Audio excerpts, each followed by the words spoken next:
And to that piece of lieutenant that's always on his podcast, bash us, him.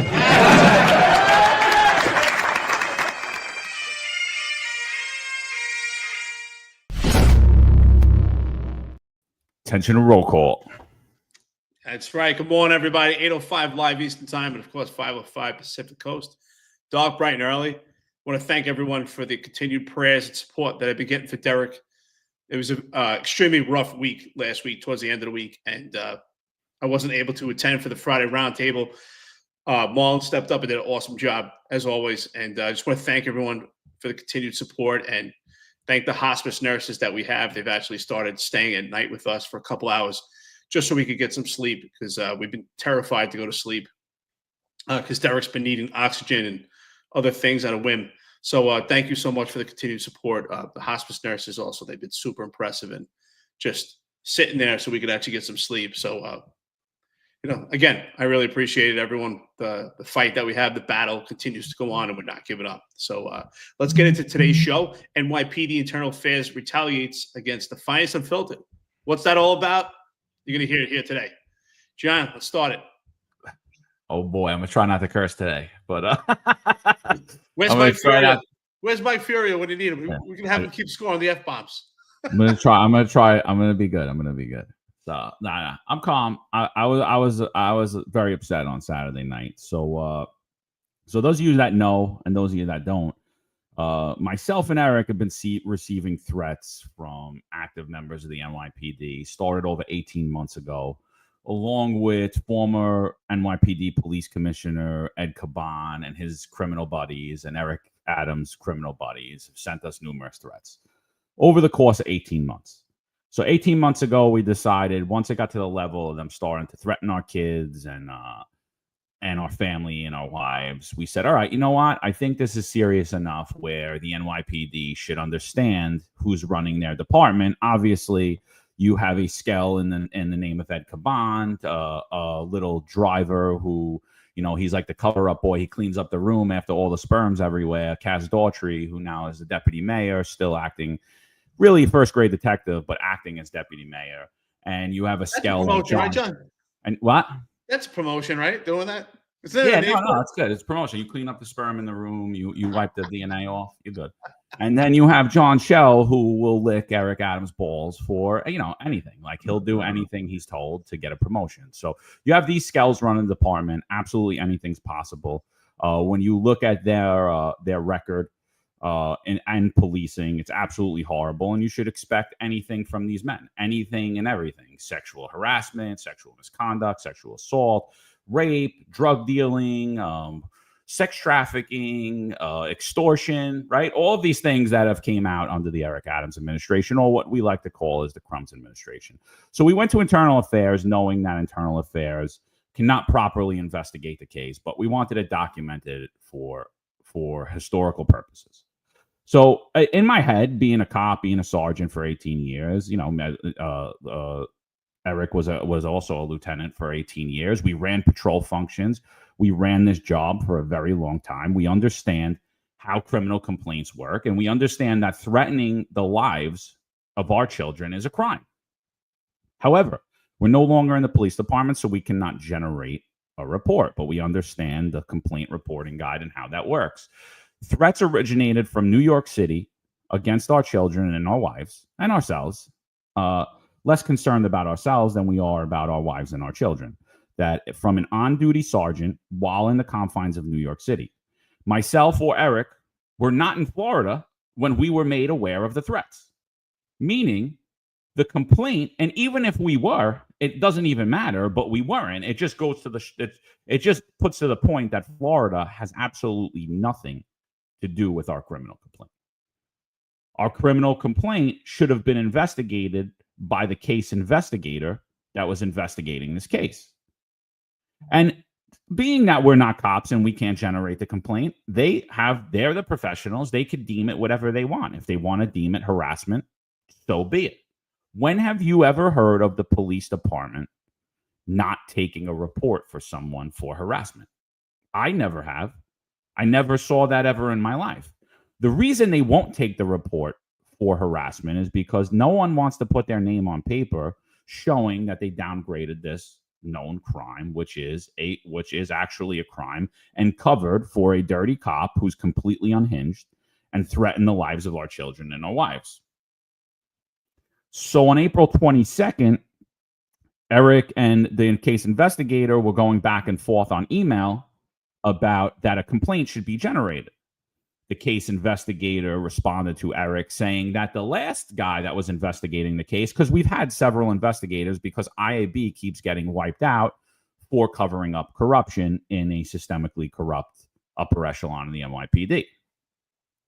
So Eric and him are going back and forth and back and forth. Eric's like, oh, did you generate a complaint? He's saying, well, no, as per your last case investigator. Eric's like, who? The guy that got thrown out for covering up corruption? He's like, I thought you were going to redo this case. So I had butted in and I asked one simple question. This is April 22nd at 11 o'clock in the morning. I asked, are you refusing to take a report for us? ?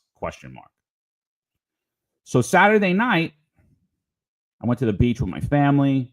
We had gotten back. I had barbecued. After I was done barbecuing, my kids were all ready. I cooked, right, getting back from the beach. After that, after we were done and I cleaned up, I jumped in the shower. My kids were getting ready for bed. It was a long day. We were out all day. We were in the sun all day.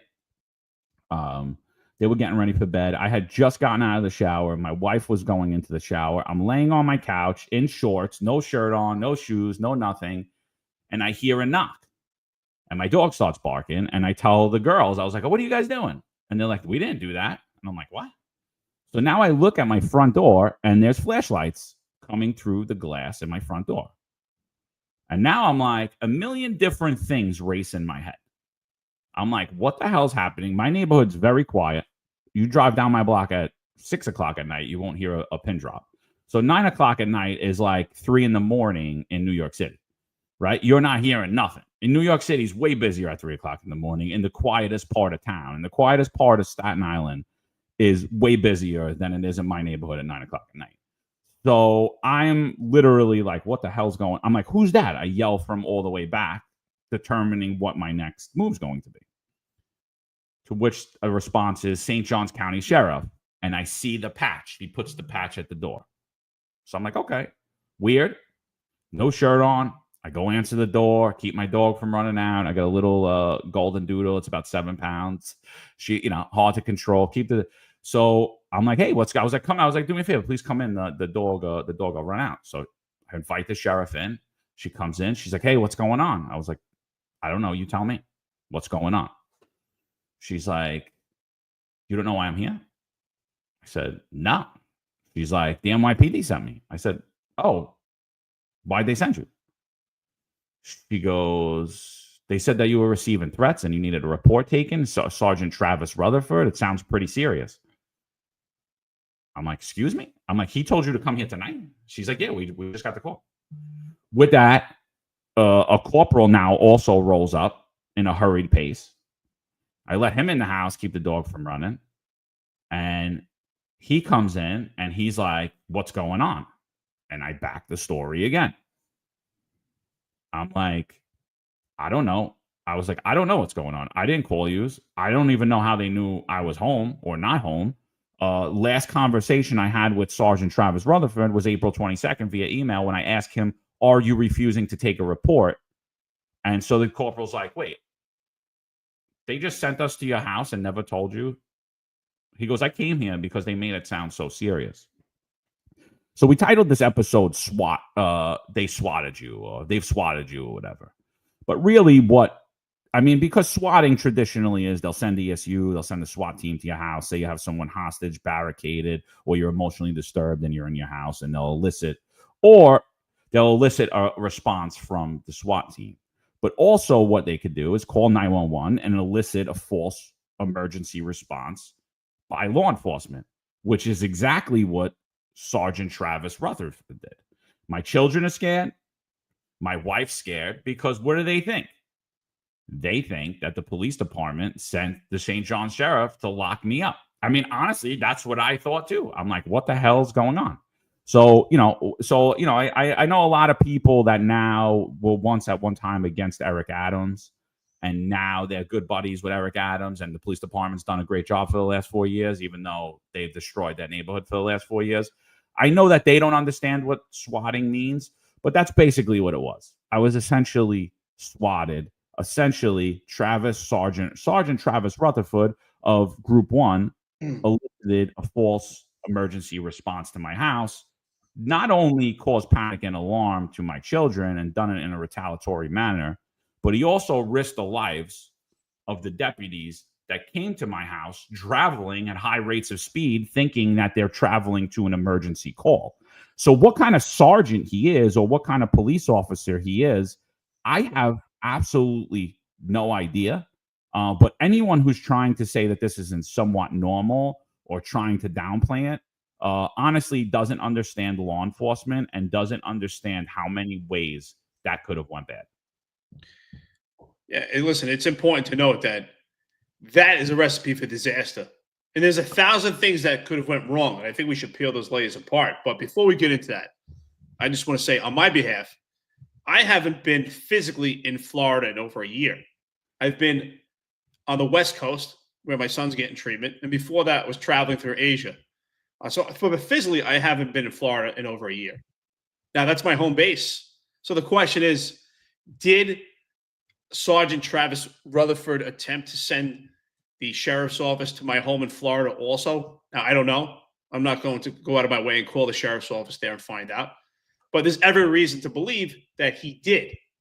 And if he did it, the question remains, why not? It just shows another inadequacy and another attempt of retaliation by this police department of the NYPD, this version of the NYPD we have. I had put a post on X, and I said this, and unfortunately, it's true. The NYPD was once the goat of policing, and now it's trash led by garbage. That fat triple neck loser, John Schell, Kaz Daughtry, your deputy mayor of public safety, and then you have people that follow suit, like Travis Rutherford, and more. And what does that say? That says exactly what John's been saying. I have to, agree. Sometimes it's funny. And John says these people would walk your mother into the gas chamber. And it's obviously figuratively speaking, but it actually just solidifies that we don't have men and women that stand on moral principle, because there's no doubt in my mind, there's no way that Sergeant Travis Rutherford took it upon himself to say, you know what? I'm not going to have any conversation or convene with John and Eric about this case. I'm just going to have the local sheriff's office in Florida respond to John's house 18 months later after the initial complaint was actually generated. And what impact does that make on the actual perpetrator in this case? Because there is a perpetrator in this case. And the perpetrator was a former member of the NYPD who now resigned. There's every reason to believe that it's a sergeant from the NYPD that resigned. We have credible information. However, we're not going to validate it yet. We have not been provided with the evidence from Internal Affairs, as we've been completely stonewalled these entire 18 months. This is absolutely disgusting. This is trash. This is led by bums. And then we have to ask ourselves, why do we have a mass exodus? Why do we have a staffing crisis? This is why. This is the reason. It's not because of salary. It's because it's led by trash in this police department right now. This is absolutely disgusting. So what could have went wrong? In a state of Florida where most people carry, there's every reason John could have gotten startled. John could have went to the door with his gun in his shorts. He could have said, hey, what's going on here?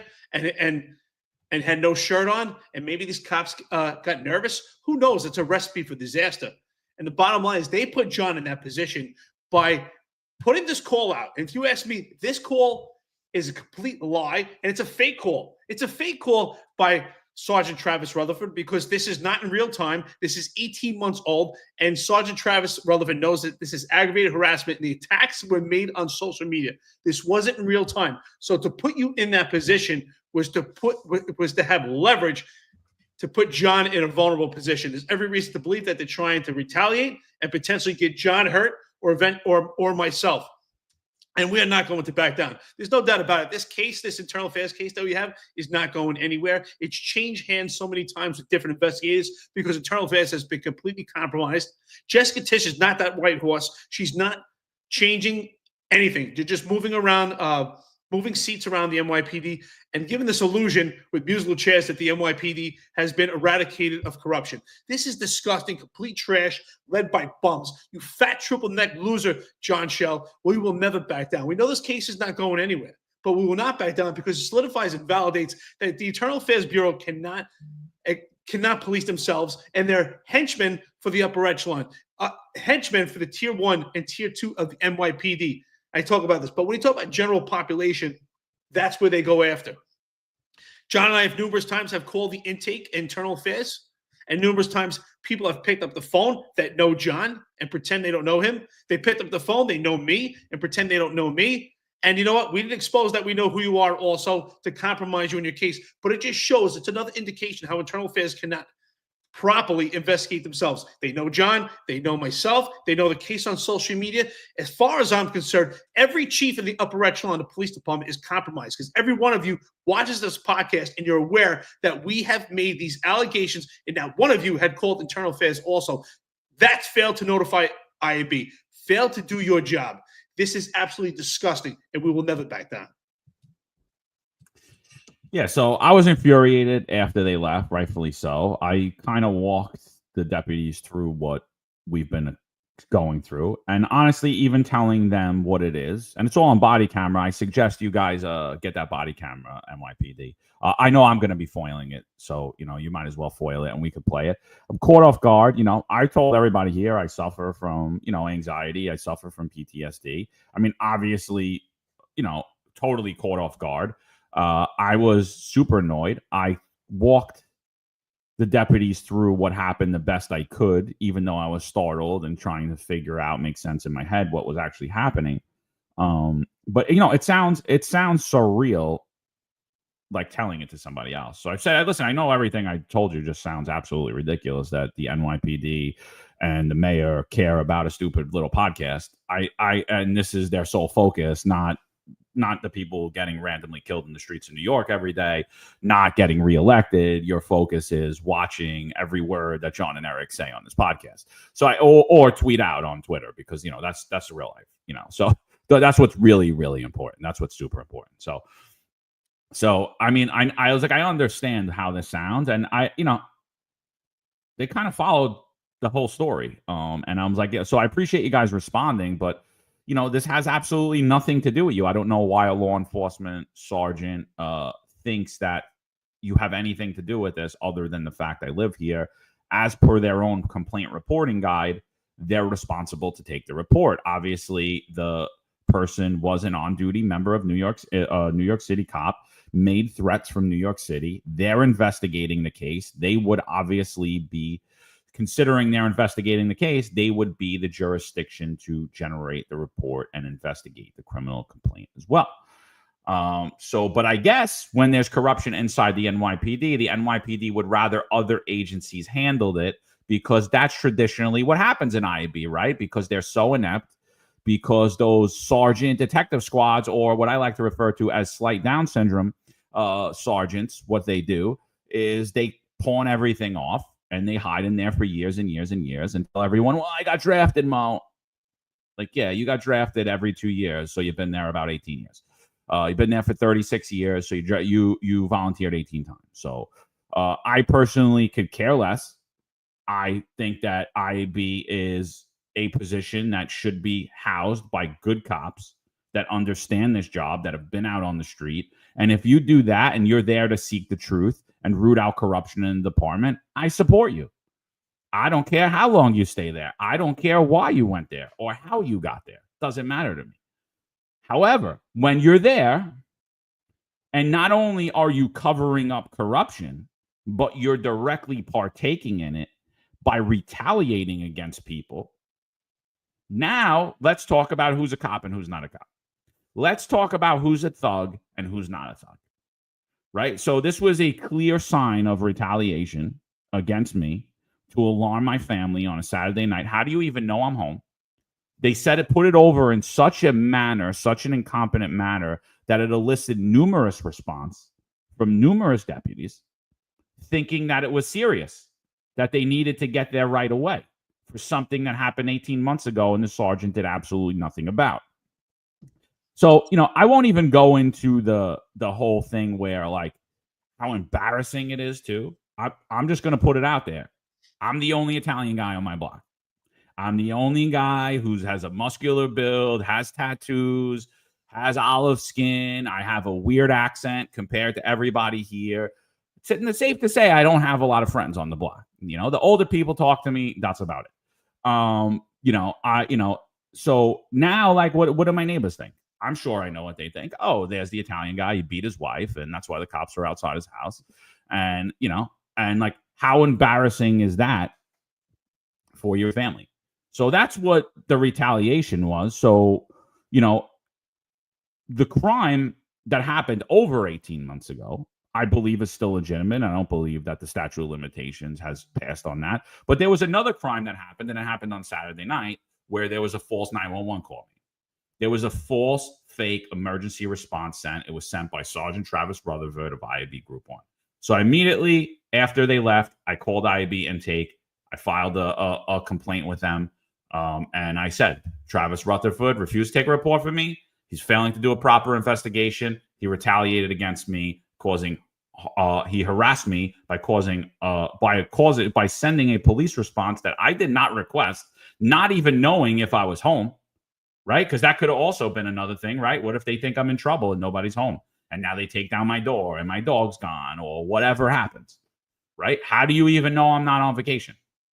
You don't have no idea that I'm there or not, and you make an illicit response to a jurisdiction that has no business generating that report. And even if I was dumb enough to follow the instructions of Sergeant Galvez or Sergeant whatever this Rutherford or any of these other losers in Group 1, even if I was Miles, another loser, whatever their names are, it doesn't matter. Even if I was dumb enough to follow their instructions and beg, oh, please take this report for me, St. Johns County sheriffs are going to look at me like I have 10 heads. They're going to be like, sorry, sir. This is a New York City problem, obviously.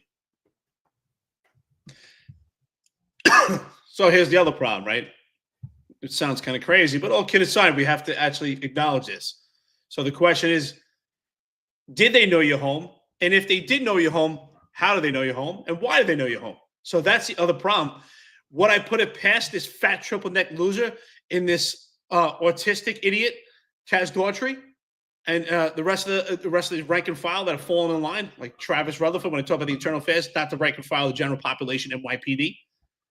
And is it possible that these idiots, not only do they surveil the podcast, but could they try to be surveilling anything else? So I don't put anything past when it comes to these inept, inadequate bullies. There's no doubt about it. Now, Reed asked a good question, and Dark Side of the Moon follows up.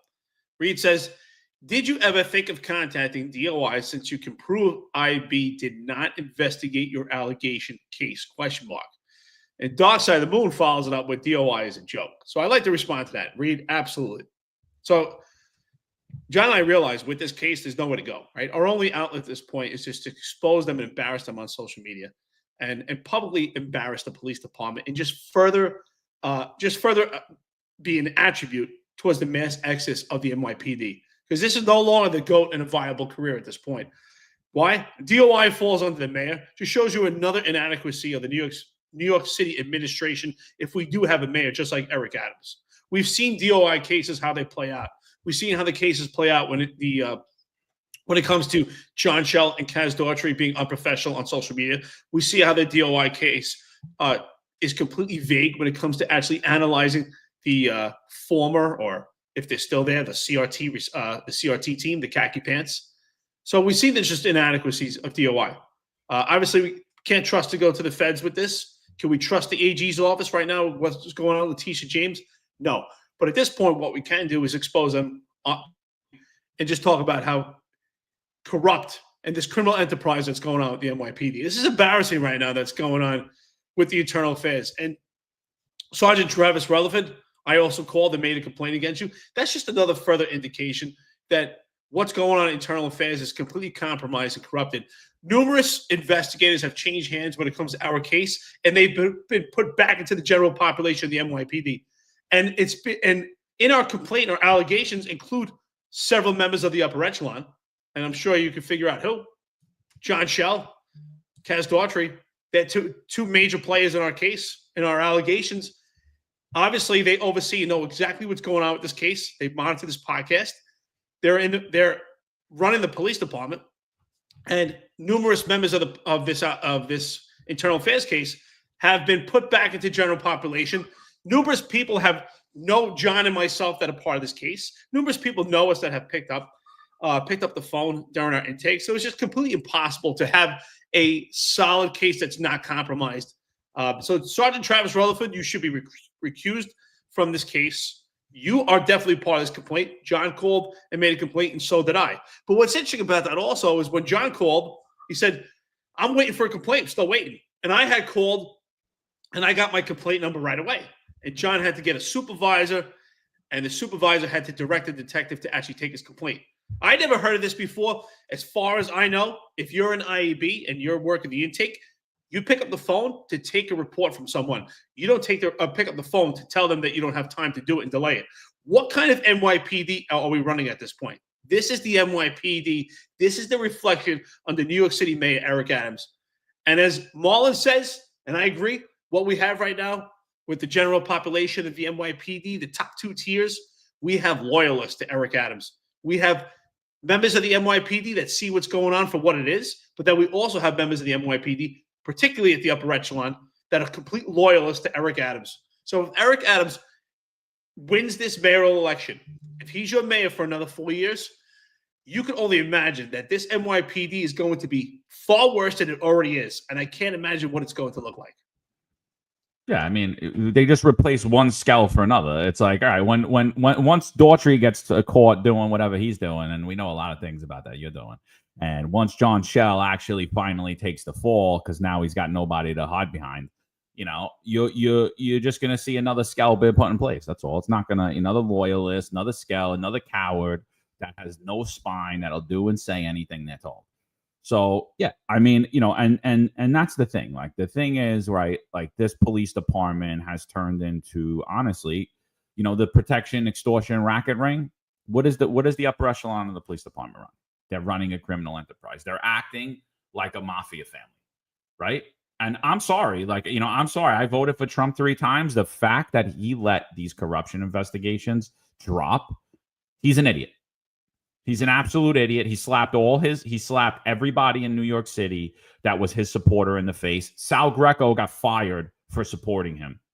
We got fired. We got treated and were told that we were white supremacists and nationalists and insurrectionists and all this other stuff. And Eric Adams demonized all of us, regardless of the color of your skin. You are a white supremacist if you were a Trump supporter or you said anything about anything against him. Didn't matter what it was. You could have been with him on 99% of the things, but you said one thing that was right leaning, and you were a white supremacist nationalist, and you were trying to overthrow the country, taking away our free speech, taking away our bodily autonomy. So I don't care. To everybody in Newsmax and Fox, don't reach out to me. I don't care.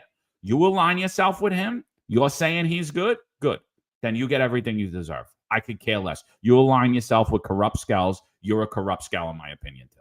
You're a coward, too, in my opinion. You want to help this guy get reelected? Go right ahead. You're a skell, too. So Chris Arnold saying they are telling us to bring back the memes. I think they are. But, I would, our memes, by the way, I'm going to say it. Like, the memes that we put out, they blew out anything that was on the internet. They were unbelievable.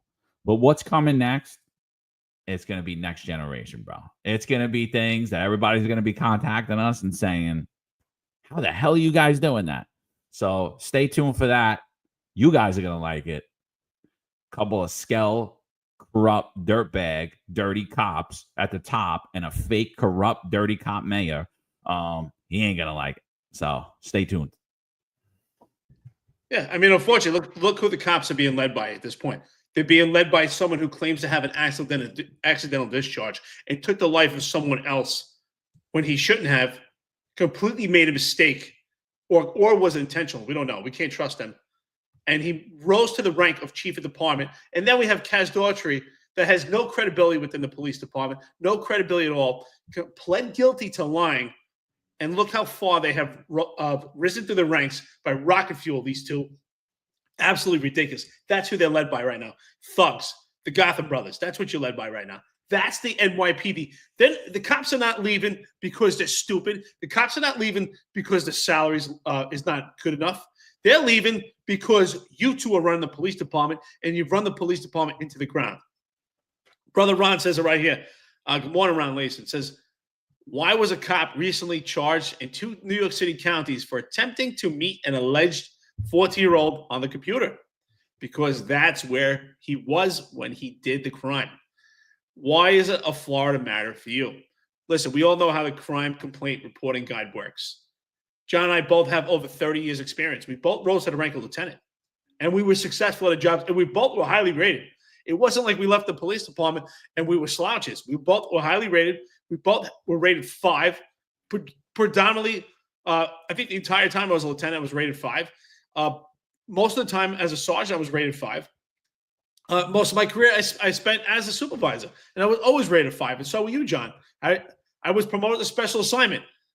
And with that being said, we understand how the crime complaint reporting guide works. Not only that, we refer the complaint, not the complainant. To go even further, even in New York City, if a woman says, hey, that guy is standing on the other corner, I'm terrified, I have an order of protection against him in California, we make the arrest.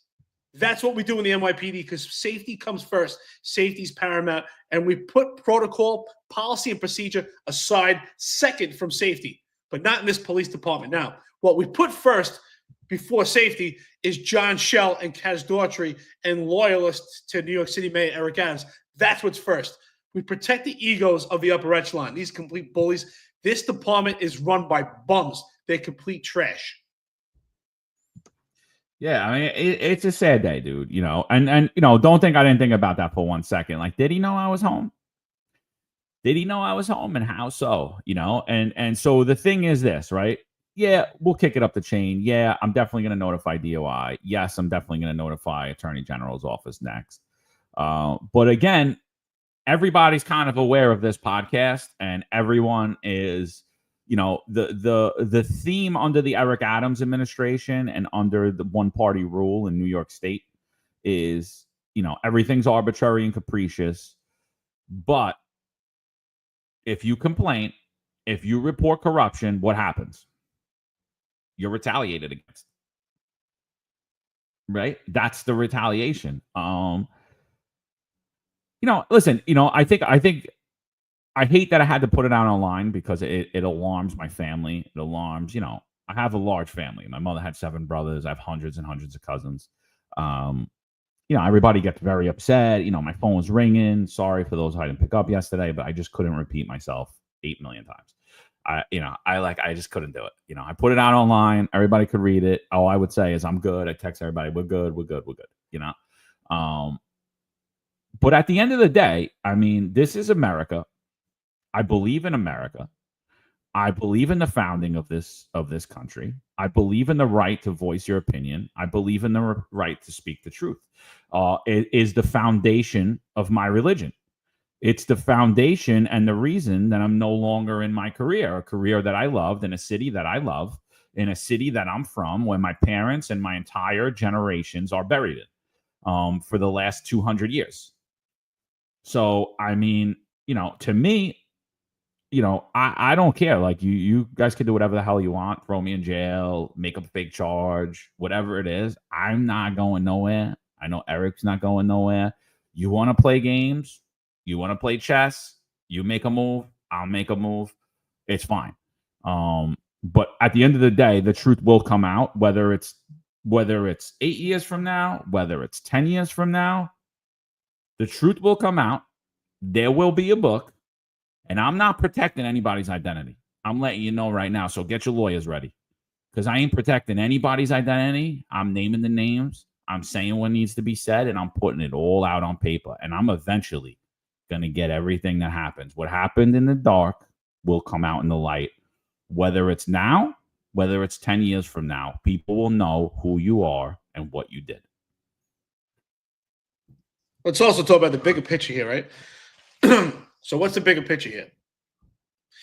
Because the upper echelon of the police department is so insecure and they're there to protect their egos at this point, that they could ultimately put the entire country at risk right now.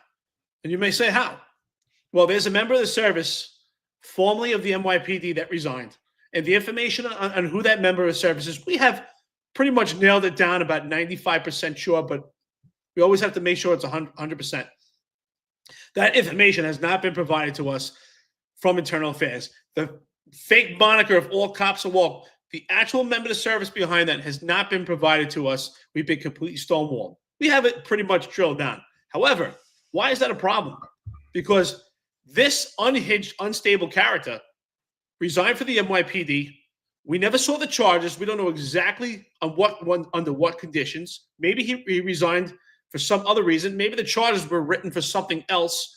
And maybe this unhinged, unstable character is carrying a firearm somewhere else in this country. Maybe this unhinged character is a cop somewhere in another law enforcement agency in this country. And that's why it's a big problem, because the inept, inadequate, and insecure egos of the upper echelon and this henchman known as the Internal Affairs Bureau allowed this person to resign and potentially could be a law enforcement officer in another agency or another jurisdiction in this country. That's a major problem. That's where the rubber meets the road. And that's the bigger picture on this. So for one, we've been stonewalled. They won't provide the information. There's no report for aggravated harassment. John and I were never able to obtain an order of protection. Now, are we scared? No, but we're smart. We also have families to protect, and we'll do whatever it takes to protect our families. And I'm with John. I've been saying this since day one, since we started.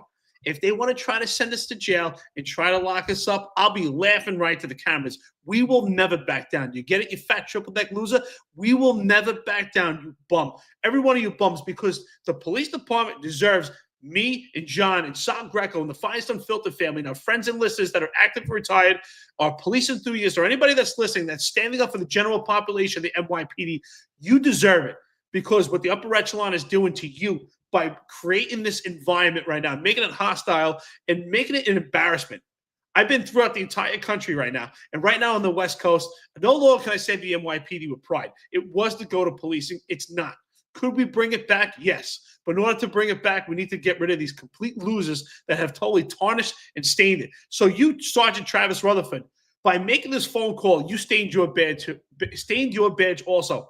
And there's no doubt in my mind. Do I think you took it upon yourself to do it? No. I think you were directed to. Maybe it was the commanding officer of Internal Affairs. Maybe it came up even further from the chief of department. I don't know. But the bottom line is, you stained your badge because you didn't stand on moral principle. You, Travis Rutherford, are a piece of shit. No cursing. You owe me $5. I don't even think shit is a curse. Wasn't me. Where's Furia? We need Furia here. Finest 147 says that I could go to the property appraiser's office and show my ID card, and they will remove all of my information and my home address from county websites. Great.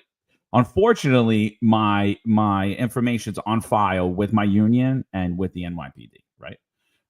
And what happened, and part of the complaint that we alleged 18 months ago, was that they ran our database and gave all of our information to known criminals, right? So they already have it. So what am I hiding? I'm not hiding. I'm, you know, Did they get my RV? Everyone always know where. Yeah, exactly. Well, Eric will be a little hard to find. I'm not hard to find. I'm not hard. You want to find me? I'm very easy to find. You know. So and I've been like that my whole life, and I'm honestly, I don't worry about it. I do what I think is right. I stand up for what I believe in. That's how I was raised. And you got a problem with me? Come see me. We'll talk it out. You want to talk like gentlemen? We could talk it out. You want to do something else? We could do something else. It's all good. You know, I'm a God-fearing man. I'm not gonna bend to some fake ass thugs. I grew up around fake gangsters, fake wannabe mobsters. I grew up around real mobsters. I've went at it with mobsters kids. I don't give a shit. I'm like, it is what it is. I'm not a tough guy. I carry myself like a gentleman. I open the door for women. I hold the door. I try to teach kids right. I help the elderly. I help people in need.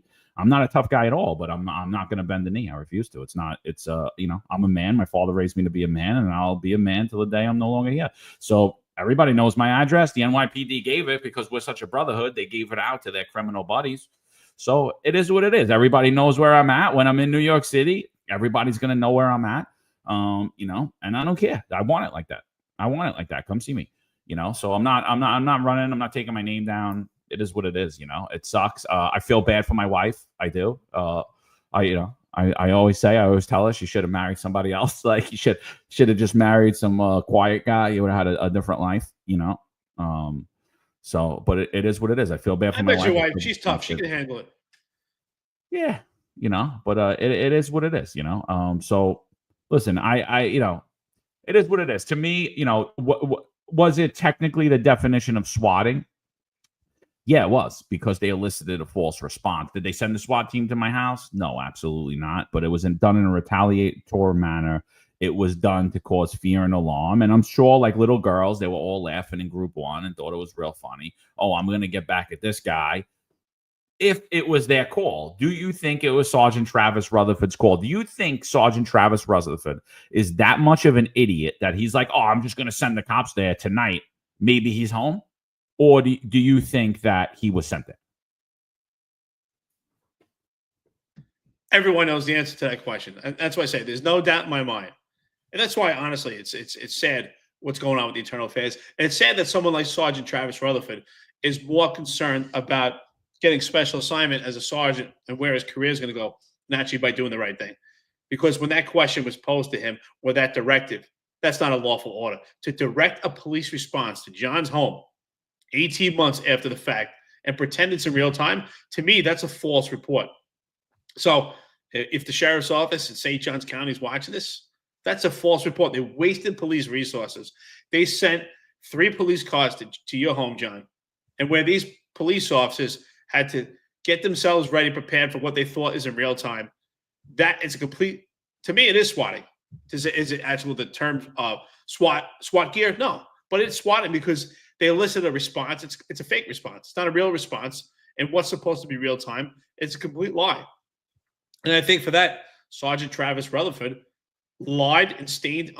That's complete lie. He put a stain on his own badge. And does it make internal affairs or not? You're supposed to be a cop. You're supposed to be a sergeant. You're supposed to have fortitude. To me, this is just another embarrassing thing. And honestly, I feel bad. I feel bad for the cops that are in the police department as we speak. The cops that are in general population that want to become a cop, and maybe this is something they always wanted, and they're at that point right now where they're on the fence. Do I stay here? Do I not? What do I do? Maybe this is something they always wanted to do. Even as bad things are right now, for some people, it's a deity. Their grandfathers were in, their fathers were in, their uncles, and they want to be part of that legacy to be in the NYPD. But it's unfortunate. The NYPD is not the same horse that it was. It's a complete different color. It's operating on different apparatus. It's not the same. And I feel sorry honestly, I feel sorry for the overwhelming general population. And I feel sorry for those in lower management that want to proceed and climb that ladder and probably ask themselves, how do I climb the ladder in this environment? How do I maintain my own public integrity? How do I maintain my moral integrity working in what's a criminal enterprise? And we've already seen the appearance of impropriety play out with this NYPD. So ultimately, I really do. I just feel sorry for the general population right now. And that's why they're leaving. It's not because of salary. It's things like this why they're leaving, because they're working in a complete unprofessional environment. And people do. People want professionalism. They want structure. And, despite what people think, they don't want to run amok. They actually do want structure. I would always say that, tell new sergeants and new lieutenants, be a manager, but be a leader. Be a leader. And they do want structure. They do. They don't want you to just let them do whatever they want. They actually want that structure. And that builds pride. Yeah. So, and just for anyone that doesn't know us, like, listen, 99.9% of cops across this country, including in the NYPD, just want to do their job. Does that mean they're all perfect and they're great at their job? No. But 99.9% of the cops are great. Does it mean that Travis Rutherford is a terrible person? No. I know a lot of people that know Travis to say he's a nice guy, But to me, I asked Eric the question: do you think that he did that by himself? And and he says no. And in my opinion, no. I believe the order came from the very top of the New York City Police Department. It came from the mayor's office, and it came from the chief of department, and it came down to make them go to his house tonight. Let's see how funny he thinks it is then, right? He wants a report. Let them go take a report. Send them to his house.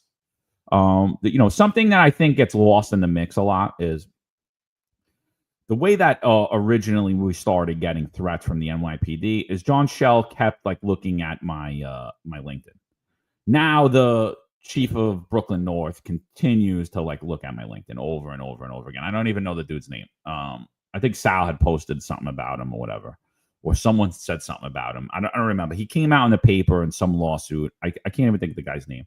But anyway, so John Schell kept looking. So I'm like, all right, he's obviously watching and listening to the podcast.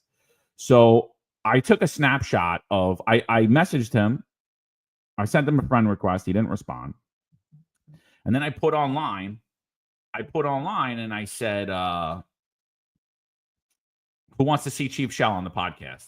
And I raised my hand, right? And 1 million people want to see Schell come on the podcast. To me, I thought I was extending out an olive branch. But I guess when you don't want to be exposed to the truth, or you don't want to sit down with an actual person and have a real conversation, you see that as somebody to go after, right? Me and Eric, you see us constantly. We sat down with people that followed him around for the latter part of his career for years, that sued him, that smeared his name, that made false complaints against him. We've had them on here, and and we've built bridges with everybody, people that we don't agree with. So once that happened, CRT team came out and just started coming after us, right? They just started sending stupid things. Your wives are fat, you're old, you're washed up, your careers were nothing. This is coming from dudes with 6 arrests, or guys that got their guns taken for numerous things and have allegations, from stealing things to leaking info to the media to everything, beating people in handcuffs, and terrible cops, and then a bunch of young cops that are probably good cops, active cops that want to do the right thing, that are just being led by idiots. And me and Eric kind of laughed it off, because we were just like, they're young and dumb. I'm not going to hurt no cops. It is what it is. They're being told by these idiots they're being told by Schell and Kaz to come after the podcast and smear and defame and try to intimidate us. Obviously, they didn't do their research. The bosses knew who we were. I don't know. So they set these guys up for complete failure, thinking that they were going to be successful in that mission.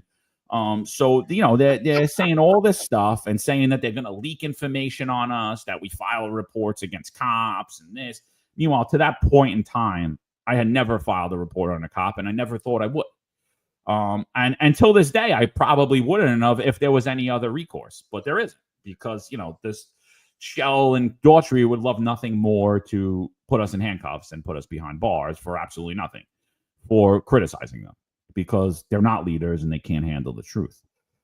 So that's happening, and that's all happening in one weekend. That same weekend, a known criminal who's good friends with the NYPD police commissioner at the time, Ed Caban, who owned a restaurant that's now shuttered, was business partners with former police commissioner Ed Caban's brother, who hangs out with Eric Adams and the entire upper echelon of the Crumbs administration, until today still does, starts coming on my Instagram threatening me, sending me with it has, I forget what he said. I'm going to see you soon. I'm going to see you real soon. Why I'm scared of a 60-year-old cokehead, I don't know. But, he's telling me, he puts the song of vengeance. He puts all this stuff. And I'm like, why is this guy threatening me? Fat Joe's on there talking crap. I'm like, why are these guys threatening me? Where is this coming from?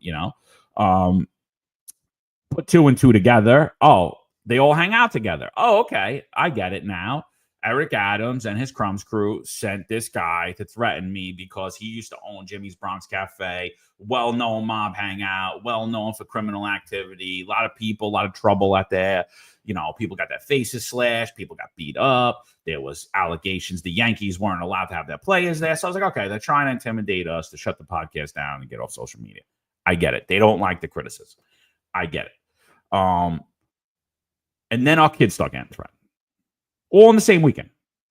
All in the same weekend. And also in the same weekend is same thing that happens, right? We're getting all this stuff's happening at once. I'm like, what's going on here? You know, why is all this hate coming out against us? It's not organic. It's completely planned. It's a targeted smear harassment campaign. I've seen it clear as day, and we know where it's coming from. And as this is happening, we get this video a bunch of times. There's a handful of retired officers that don't live in the state that have a lot to say about the dream team, as I like to call it. All of a sudden, they retire and have a master plan on how to fight crime, but nothing to contribute when they were here. They want to come back and be part of the dream team. What can I say?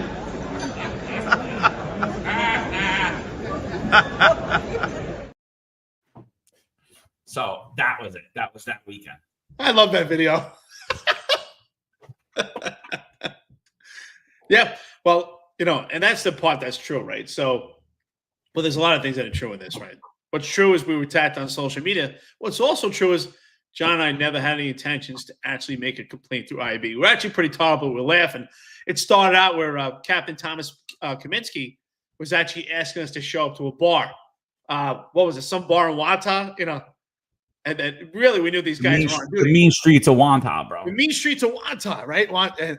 I don't even think I've been out there before. Where, you know, they police the streets in New York City, come and take money from New York City, but they don't care about New York City. I don't live there, Mo. Meanwhile, these guys are on duty. And the funny part is John's in Florida. And at the time, I'm in Malaysia. And these guys are talking shit to us on social media. We're laughing. We thought it was pretty funny. Like, you know, they tell us, like John said, they tell us our wives are fat. Like, who cares what these guys think? They tell us to show up to a bar. Meanwhile, they're on duty at work. You know, they tell us that they want to fight us. I'm laughing. Like, you want to fight me? I'm competing right now in Malaysia. I'm like, all right, I'll fly you over. We can fight. If you win, I'll pay for your expenses. It was pretty funny. We were never going to make a complaint. So, CRT, it's your inept leadership. The reason that we made a complaint is because they never took care of this problem. If they didn't let this problem fester to where our children were actually threatened, there would have never been a complaint. We didn't care. I could care less. We were laughing at them. It was a bunch of banter, but that's what it is. So it's their fault. So the reality is what's going on. You know, what is going on with our internal affairs case? Obviously, it includes the upper echelon of the police department. It includes some high-profile figures. It includes the member of service behind All Cops Are Woke, and we've been completely stonewalled. So what exactly is going on with this case? You know, we're told that there has been discipline administered, that charges have been administered. We don't know what those charges are. We don't know what that discipline is. And if they're this is another validation of how internal affairs operates. So if they're giving discipline to some of these members of the CRT team that that attacked us on social media, that is to deviate what's going on from the upper echelon.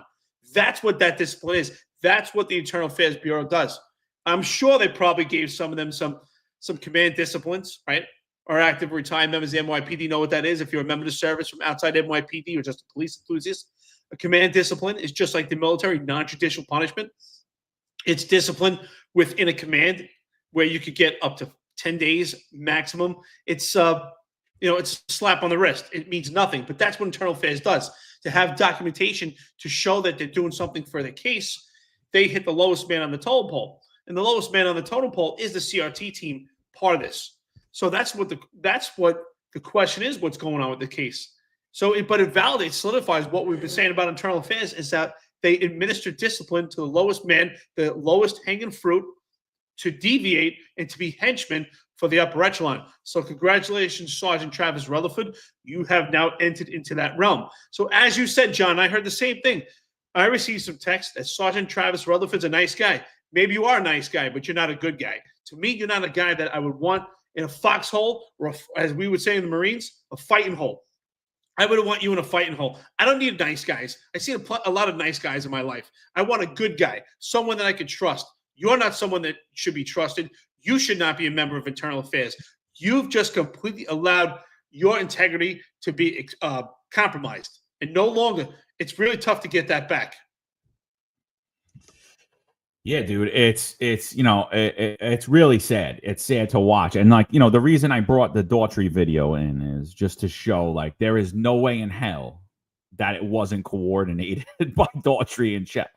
There's no way in hell. It was obvious that it came down, and yeah, and it's unfortunate because like as these things happen and as they go, what happens? The idiots that listen to these morons get in trouble. Right? Just take the hit, kid. Oh, yeah, just do us a favor and resign, right? Because that's what we think happened to the sergeant. We're not sure. We don't know what the charges are. We're not sure if he resigned. We're not sure if he was fired. Like we said, he could have been one of the cops responding to my house because, as far as we're concerned, he left in good standing. We don't know. We don't know what happened to him. Internal Affairs Bureau has completely stonewalled us and not told us anything, which I've never heard in my life. And just think, like, if NYPD IB, and I was in IB like about 2.5 years, I had top tier access. I had the highest tier access you could have. I actually oversaw the Group 1, Group 25 cases. I would put in case closings for them. I would put in a lot of different things. I assessed a lot of their stuff. I would basically prepare all the information for the chiefs.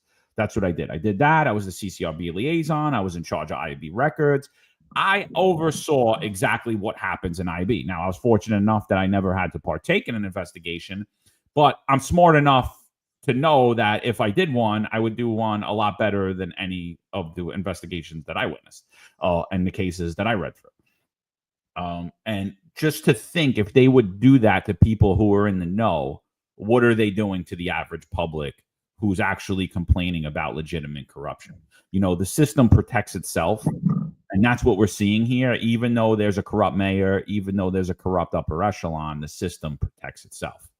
So, again, while this is happening, we always say on this podcast, it's kind of hard to believe in coincidences.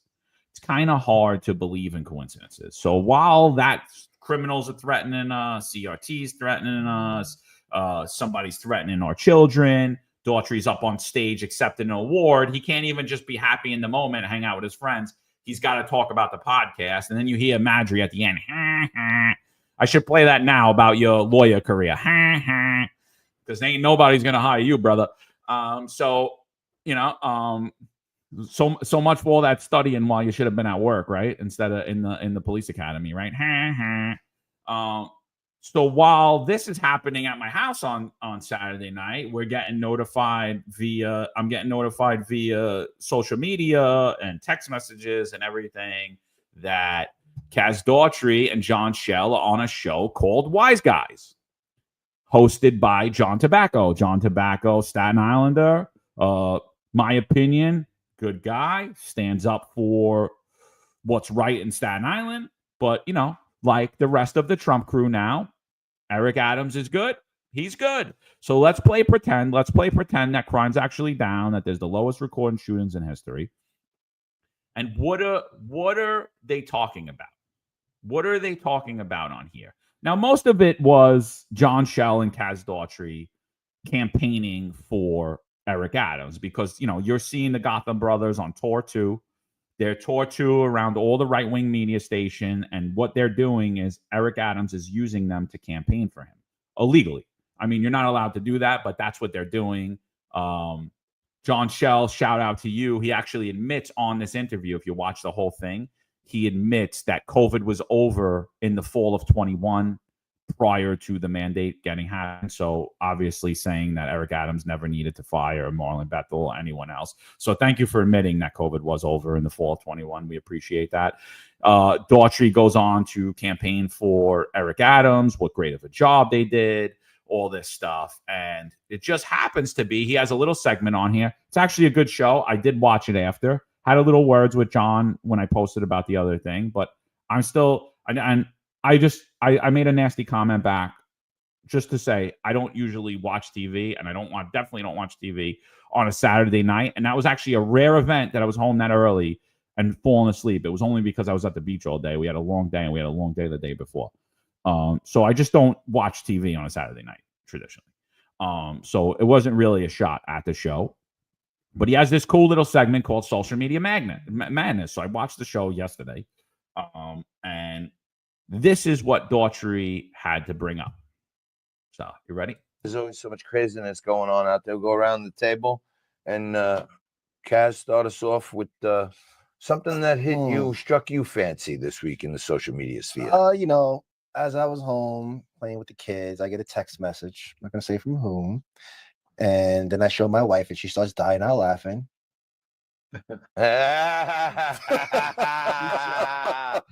That's the new craze, the AI generated. They doll. they got the they got it right though. Johnny got BF besties. I don't know what this is. That apple juice, John? Well, it should be a Miller Lite. Chief, what do you got? Well, so we'll go on to shells, but Eric, that's weird. Where did you see that AI generated doll? Now, full disclosure, the Finest Unfiltered did not make that. There was one about Madry. There was one made about Shell. There was one made about Kaz. Got sent to us dozens and dozens of times. People were asking us to post it on our social media. We posted it on the social media. Those images were generated by an NYPD cops, not by us.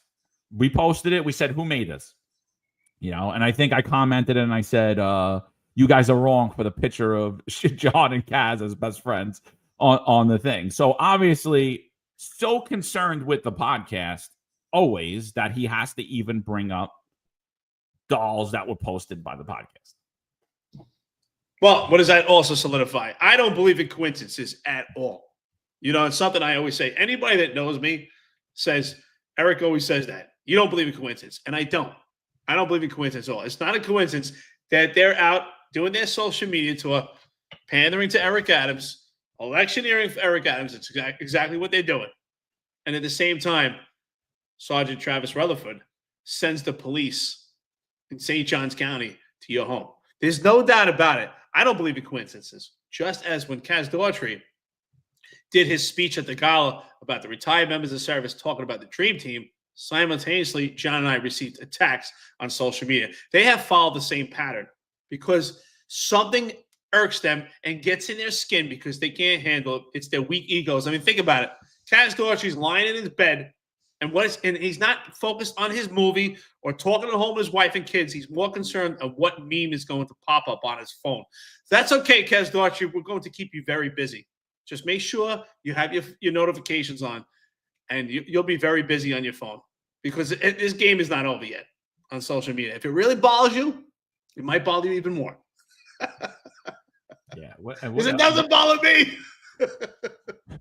But on a funnier note, I actually got a kick out of what Shell shared because he was 100% right.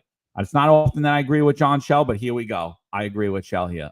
mine was devastating. Hang on, I gotta say, it's gotta be hard to make you laugh. You probably got so much crap going on all day long. No, I laugh, but this one, Okay, this one hurt.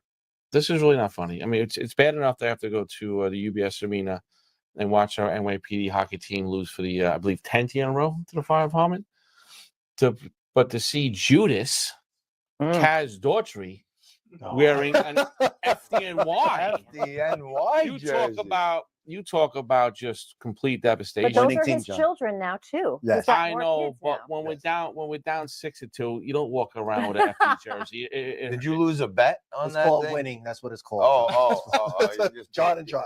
It just hurt my feelings. I'm gonna leave it at that. I'll get over it. That's Hey, someone want to tell John Shell, not only did Kaz Daughtry wear a jersey for the fire department, but he also, in his video, his deputy mayor of public safety videos, was donned in a full FDNY firefighter suit. What is going on there? John, do you have the video to play that part? I know we played the video. We played the videos, I think it was last week, where Kaz Daughtry has his self-proclaimed, his promoted videos, him as deputy mayor of public safety. And there's a portion there where he's completely donned in the fire suit. I couldn't stop laughing. You didn't play that. Do you have it to play? I don't have that ready. Oh, that is amazing. If anyone has an opportunity, if you watch the But I got something better than that. You got one? Shout out to Jack Stern. There you go. That's it. Proby. Actually, he's not even a Proby. What do they call these guys?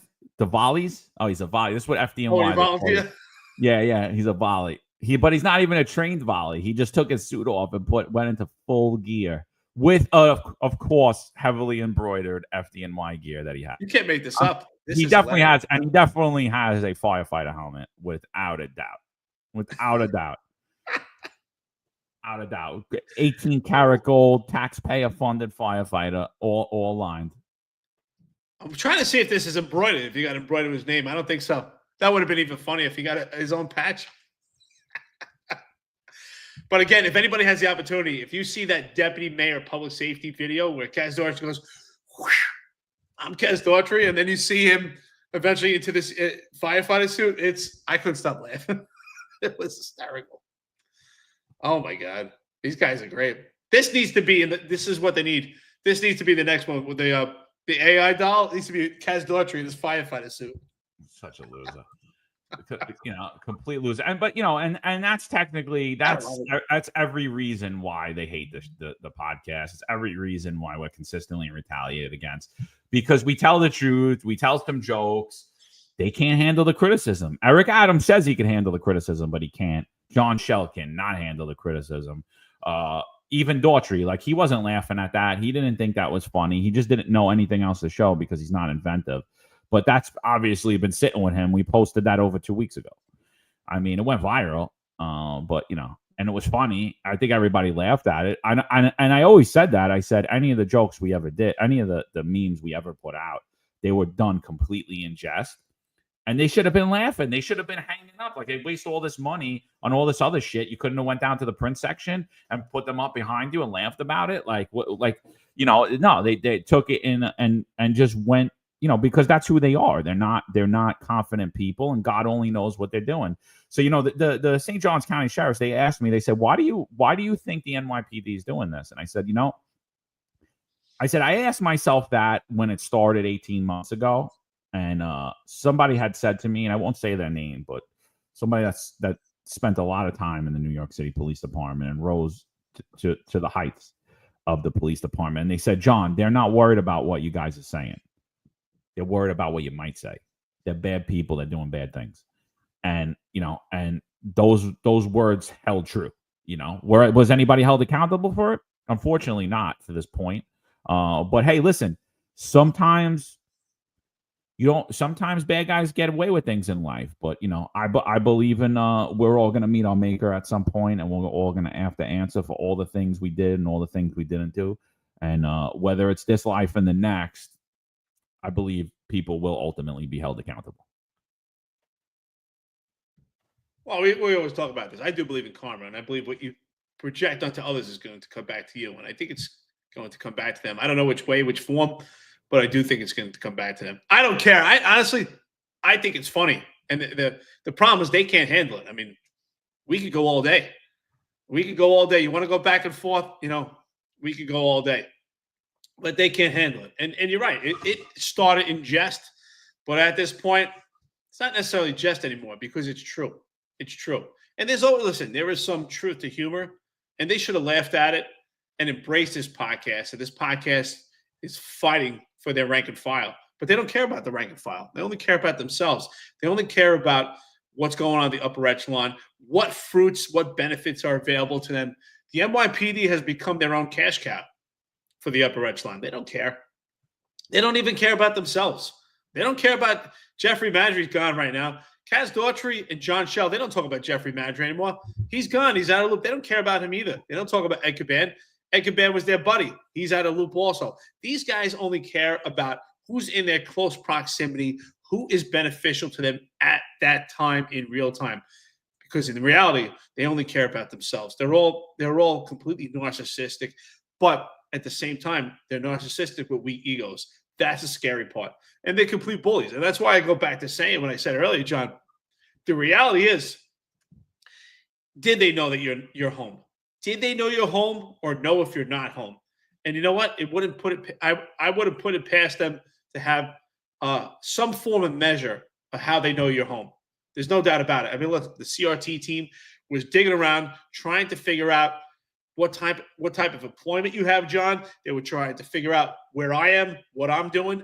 That's what they were concerned about. They were researching our backgrounds, research our information, and it wasn't done on their own accord. There's no doubt about it. that they were sent and it was completely directed. But it's okay. I do believe what happens in the dark will come out in the light. And the same thing goes here. The question is, can they handle it? I know we can. They can't. And at this point, they have a lot more to lose than we do. We already have our pensions. Just as Stephen Holmes likes to say, do we have our pensions or not? We sure do. It's just a sad state of affairs, bro. And you're 100% right. And like all that stuff will come out in the future. Like, are there cameras outside my house at NYPD Taru? And then it'll go to the question, why? Because I'm critical of the mayor and the New York City Police Department. Like, what danger am I? I lead probably the most boring life out of anybody. Like, it's like, so, and then you have my information. You already shared my information with known criminals. Are you sharing my real-time location with known criminals? And 100% you are, because you're still hanging out with known criminals constantly criminal associating with bad dudes, with people that you should be investigating, with people who are profiting from drug trafficking, sex trafficking, the gun trade, all the things that you say that you send your men and women out every day to fight against, that unfortunately people have lost their lives to fight against. So you're in bed with the enemy, my friends. You guys ain't cops. And that's why I said, and I put out a little video online. I was pissed on Saturday. Hope it came off well. I traditionally don't like to do things when I'm mad, but I was annoyed. And I said it, and I stand by it, that there's the last two chief of departments, John Schell and Jeffrey Madry, their images should be removed as chief of department. And same goes for Ed Caban. His picture should be taken down. There's a stain on the New York NYPD. Same goes for the 110th mayor in New York City. They're skells. They're dirtbag, corrupt skells. And honestly, I got no love for any of them. I wish no harm to them. I pray for them, honestly, but they're skells. They hang out with skells. They surround themselves with skells. And you have a criminal enterprise running New York City. And unfortunately, the hard work of the men and women in the NYPD is being overshadowed by these losers. Because they're what does Sal Greco like to say? They're self-impressed people. They're people that solely focused on themselves, and they can't handle criticism, and they can't have actual conversation. And that's why you're going to see every other mayoral candidate on here. You're not going to see Eric Adams on here. You know why?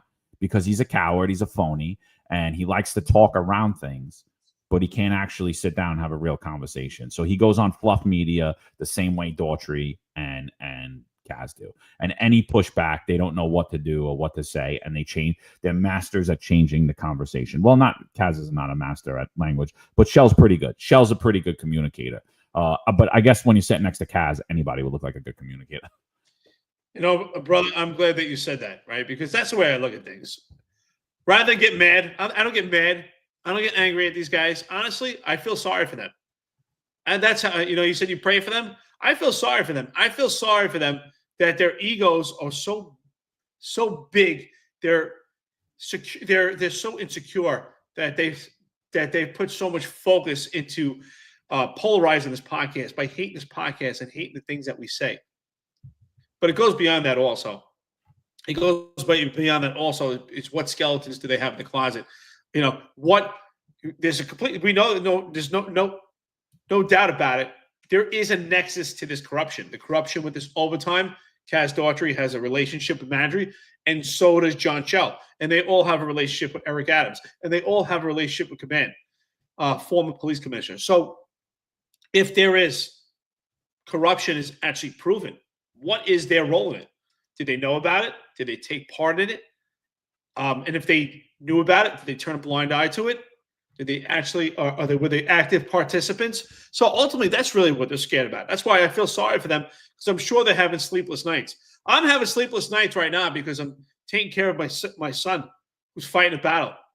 That's every reason to have sleepless nights. But these men are having sleepless nights because this is what's important to them. I feel sorry for them. God forbid it's something serious or really something happens in their life that's important. They're going to realize that this is not important.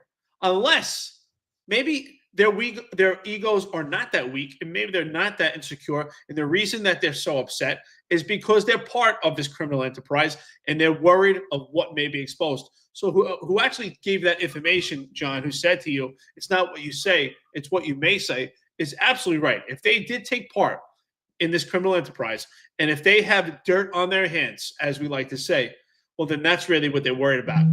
They have to monitor this podcast to be prepared for what we may say so that they can prepare for collateral damage.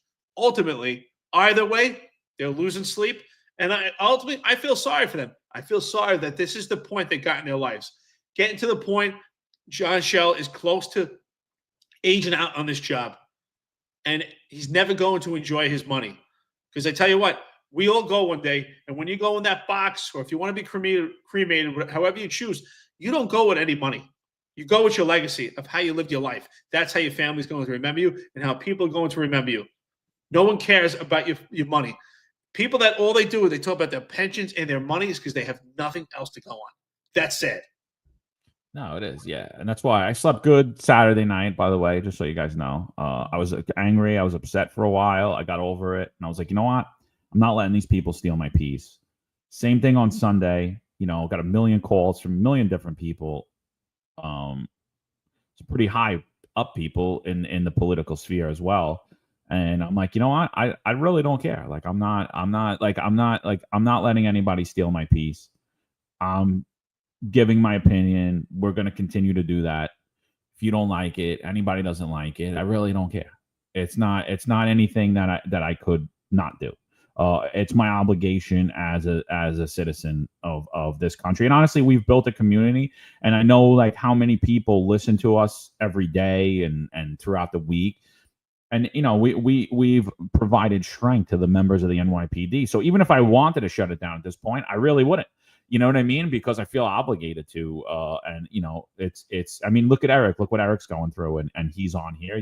He's not on here for him. He's on here for you guys. You know, he's on here to support me. Like, you know, he's not. You know, he's got a lot going on right now. He should be doing anything but this. So, but yeah, and we're dealing with this nonsense. So. Yeah, I mean, listen. Now we'll get into anything else you want to say about this before we switch topics, because I want to start to show exactly why they want this podcast taken down. Oh, we'll definitely segue into that. But on a lighter note, Patrick Donahue he's got me laughing. He says, "John, next time you describe being swatted, please don't be so specific. I will have nightmares after hearing you say I was laying on the couch in shorts and shirtless." I don't know. I think look good, bro. At 45, you know, some dudes are into that. You know, I know Daughtry would take me as his driver. That's for sure. So I got a serious question, John. I got a serious question, and this question is for you. And Patrick Donahue is probably wondering the same thing. So here you are. You're the Italian guy in the neighborhood. You're from New York. You got your olive color skin. You're in your shorts. You're shirtless. You hear the sirens at the door. Before you got to the door, did you look in the mirror? Be honest. Bro, I have no hair. I know I'm perfect all the time. It's not, you know. I don't got to worry about nothing. Look at this. Did you do a couple of push-ups before you went to the door? I got great olive oil. I'm like, I put the olive oil on my head. It's good. You know, I want to do some push-ups before I went to the door. Like, real quick. I do them in the morning, bro. I do 100 push-ups every morning. 100 push-ups every morning. I did them already this morning. Yeah, no, but it's just the thing. Like, it's just the stigma, dude. Like, I was in my garage. I was putting up like the shelves that hang from the ceiling, you know, those things. So I was in my garage one day. My daughter gets home. I had the Guinea t-shirt or the wife beater on, what everybody likes to say. But I was working the whole day. I'm covered in dust. So my daughter gets home from school. She's like, "Dad, you want to ride the bike? Could we ride the bikes?" I said, yeah. So I didn't get changed. I was like, let's just do it. Why am I going to shower and change, you know? So I go around the block, and one of my neighbors has something to say. He's like, "Oh, yeah, it's just like New York, right? Wearing the same stuff." I was like, "Oh, yeah, no, I'll grow a mullet. I'll start smoking meth. This way you feel more at home, like you're in Florida." And he just looks at me. So that's like kind of the, I mean, listen, I get it. I mean, maybe I look, you know, everyone says I have like a standoffish look. I don't think I do, but I don't know how I look to other people. I know I'm not standoffish. I say hello to everybody. If you pass me on the street, I'm like, "Hey, how you doing?" If I'm walking my dog, if I'm with my kids, I'll acknowledge you. I'll say hello. I'm nice. But there's all these different things that go on my block, and I'm never invited to any of them. And I'm like, okay, and I'm like, they're not racist because there's mixed races in my neighborhood. There's just not a lot of Italians. Oh, dude, people must think I'm crazy. I say hello to everybody. I say, people walk, if I'm walking the street, people walk past, I'm like, hey, I say hello to everybody. I always do. I don't care. Even if they don't, and if people don't say hello back, I purposely do it even more. I'll be like, hey, how are you? I'll go out of my way to purposely be super nice, just to drive crazy. No, yeah. So what's funny is I was watching the show, and something that me and Eric were talking about. I was watching the Wise Guys show on Newsmax yesterday. I caught it. It was a good show. They were in Spark Steakhouse. Lou DiGirolamo was on there. Lou's a criminal defense attorney. I know Lou, full disclosure. And he was on there. And something that me and Eric had talked about, they start talking about the Columbia protest. Right? And me and Eric for months called out how the NYPD was inept, how they were not responding properly to protests. And the reason they were doing that is because of Eric Adams and Ed Caban signing on the protest settlement agreement. And we were calling out the fact that the NYPD was saying that they needed a letter from Columbia to respond to emergencies, to take action to emergencies, while people were being held hostage, while people were causing fire hazards, while people who were Jewish were being told they weren't allowed on campus. The NYPD was saying, no, we can't go, even though fire alarms were being pulled. We have videos of it to confirm. So it's not like we're just pulling this out of our butt. So we talked about that. We were, all over the media, we were basically shunned, even though I went on mainstream media during that time. And I said that letter is absolutely nonsense. Doesn't mean anything. They went out numerous times to debunk that. They actually had cops believing that they needed that letter. So here's a criminal defense attorney, Lou DiGirolamo and Kaz Daughtry, talking about the Columbia protests and that letter that the police needed to do their jobs. They basically kidnapped or held the janitors. Then you guys went in, did fantastic. And then job. people criticize. There were people that criticized the administration because we wanted a letter from the university. You see how fast they flip-flop? That's why we wanted to document it in writing. What do you want us to do? Because as soon as the cops go in there, as you can see, they didn't prosecute any of them. The university didn't want to prosecute the 15 or so individuals that they charged in there from breaking the cameras. But I think that's the problem. Yeah. That's not their choice. It's not the university's choice. But it's the administration. But no. But that's private property. That is private property. But they still, it doesn't make a difference to private property. Yeah. They can't, and listen, I'm a criminal defense attorney. They can't kidnap somebody and hold them against their will. And the big thing was, if my math is right, about 48% of the people that they locked up from Hamel Hall tonight weren't students, and they weren't chemistry. They weren't chemistry majors. I can promise you that. We did charge them, and the staff didn't want to prosecute. Right. That I understand. There you go. That part I understand. There you go. Right. So there's a criminal defense attorney who would be against the cops, right? Saying you didn't need that letter. That letter was bullcrap. And there's Daughtry campaigning for Adams. No. We needed that. There are people who criticize this administration. Who besides myself and Eric were talking about that? Nobody. There was nobody out there saying that they don't need that letter. It was us. Again. So it just shows the focus on this podcast. This is what's on this kid's head. There's something not right with this kid. But this is why these things happen against this podcast, because we have actual conversations. And whether we were right or wrong, we happened to be right at that time. That was our opinion. That was our stance on it. And it was never properly responded to, but because it was actually a fact. They didn't need it. And he's talking about, well, the staff in Columbia who were kidnapped dropped charges. Yeah, because they were going to get fired. They were bullied into doing it. And on another note, you have consistently people getting charges dropped against them for carrying illegal firearms, for robbing people, for assaulting people.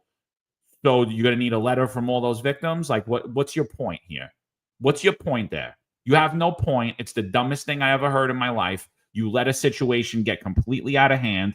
Then you went in there. They went into Columbia University. They said it was without incident. And then come to find out there was an accidental discharge and there were numerous injuries. Not saying it was the cop's fault, but they completely lied about it. Yeah, that was complete. That was when they started the gaslighting campaign. That was really when it solidified that the theme of this administration was gaslighting, perception versus reality, controlling the narrative, controlling your perception, controlling your reality, controlling what you view things. That was complete gaslighting. When they gave the impression that we had to wait for Paul Revere to come with a telegram on horseback to actually enter Columbia University. And you heard it here. We said it the entire time. It doesn't matter if it's a private or public organization or administration or whatever entity it is, the police department has a right to keep the public and a private organization safe and to take entry, especially when people are held hostage. That was just complete gaslighting. They held back because of politics. And this criminal defense attorney lays it out right here. Everything that we said, and he tried to double down here, Kaz Daughtry, by saying, "Oh, it's private property," and obviously you have no more argument. This criminal defense attorney just completely showed you up and showed exactly how inept they were. That was terrible. And again, after their gaslighting, after that takedown of the school, we had a stage photo op by Kaz Daughtry, Tariq Shepard, trying to assimilate and trying to recreate an image of Iwo Jima where the Marines landed. Absolutely ridiculous, trying to raise the flag. I don't even know how we make a comparison and make a parallel to that. Completely just insulting to World War II veterans. Absolutely ridiculous. But this is what this administration is. And they left out and omitted the fact that they had an accidental discharge. Do I blame them? No, these things do happen. It's the perils of war, and that was a battle for them to enter this different it's relevant of what kind of battle it is, but the cops had to go there under duress and had to stop a situation that was pretty horrific. And now, of course, they didn't mention at the time that there were paid agitators. They tried to evade that conversation about paid agitators. And we told you that a good majority, now he's saying it's close to 50% were paid agitators at that location. That's crazy. So one out of every two arrestees at that protest or at that hostage situation were paid agitators. Something that were evading the conversation, and they didn't mention that fact till months later. Omitted facts, to me, when it comes to this, are lies. It's no different. Yeah, and and the other thing that we spoke about for months was how all of these protests, some of them were not protests, some of them were actual riots that were planned, coordinated riots, that no one was being held accountable under the Eric Adams administration. We showed you night after night, day after day from October 7th, how most of these things were planned shutdowns of critical infrastructure in New York City, and the NYPD made zero effort to lock up the organizers of that event under the direction of Eric Adams. Right? We talked about that over and over and over again, and we showed you that these people are being paid. Most of these people are being paid. They're getting funding, and guess who's funding them? We are, the taxpayer. You pay taxes in New York City, you're funding these protests. You're funding the overtime to police these protests. You're funding the lawsuits that will arise from these protests. You're funding the hospital bills that will arise, the damage. You're funding all of it. And Eric Adams allowed it to happen over and over again. So, we've been getting some backlash from the Jewish community this weekend for a video that I posted on Instagram and on my X. And it just shows a breakdown in the structure of New York City. A few days back, we had talked about policing protests, how you cannot let protests turn illegal, how public safety has nothing to do with your own bias or your political leanings. Public safety is about blind justice. That's why Lady Justice is blindfolded with evenly weighted scales in her hand. She's blindfolded because justice should be blind. She has evenly weighted scales because the decision that justice should be made should be based upon evidence. Whatever the evidence shows whether you're guilty or not guilty. You weigh it out. Shouldn't be that the card shouldn't be stacked against you. So we've said it over and over again. We're at protests, whether I agree with your protests or whether I don't. There needs to be clear instruction of what the law is. And any deviation from that, you are now under arrest. in order to control the situation, in order to keep situations from getting out of hand. And situations are very fluid and they're very dangerous. Even at events like the Thanksgiving Day Parade or New Year's Eve, there's very easily you could be trampled. Your child could be trampled. An elderly person could be trampled. A disabled person could be trampled. These are very, very dangerous events. You cannot act with outside of the guidelines when you have thousands and thousands of people. When you have situations in high intensity, because often in New York City, anything that happens in the world, anything that happens thousands of miles away across the country is protested about on the streets in New York City, and the NYPD is left to deal with it. So when those tensions are high, those groups need to be separated. Those groups need to have clear instruction. And regardless of the group, and regardless how we feel about them or how this administration aligns with them, it's irrelevant. It's irrelevant. This is America. You have the right to protest. You have the right to free speech. You don't have the right to take over streets. You don't have the right to harass people. You don't have the right to assault people. You don't have the right to take over critical infrastructure. If you do any of those, whether I agree with you or not, you're going to be placed in handcuffs. But that's not what this administration's done. This administration has played politics since October 7th, night in and night out, and have endangered New Yorkers. Now, I don't know the context of this video. I don't know if this girl went to a holy site to protest Jewish people while they were practicing their faith and praying. And if they did, it's horrible. But unfortunately, this is America. You have the right to protest across from anything or anybody. It's horrible, but it is what it is. We've seen often those people that used to show up at funerals and protest, and they were allowed to do that. It was horrible, right? And doing this is equally horrible. But the NYPD should be there to keep order, to not let these people buy this institution, to let people pray peaceably, to keep them across the street, keep them not from going in the street, right? So I don't know that this girl was there, and I don't know that she wasn't. All I know is I see an NYPD officer in the group of hundreds of people chasing a woman down the block. This is a very dangerous situation for him.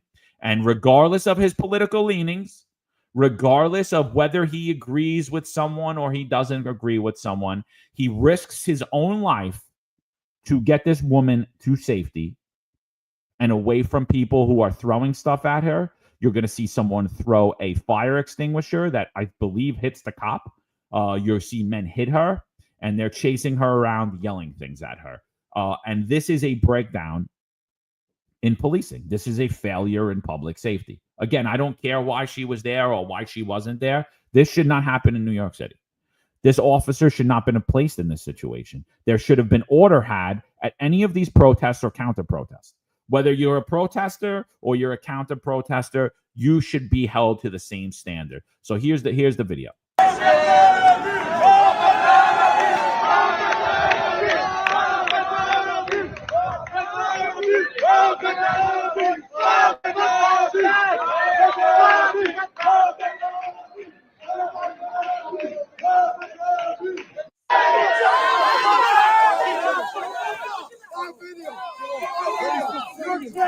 Your John voice is going on. This side is going on.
We posted that. What do you think about that?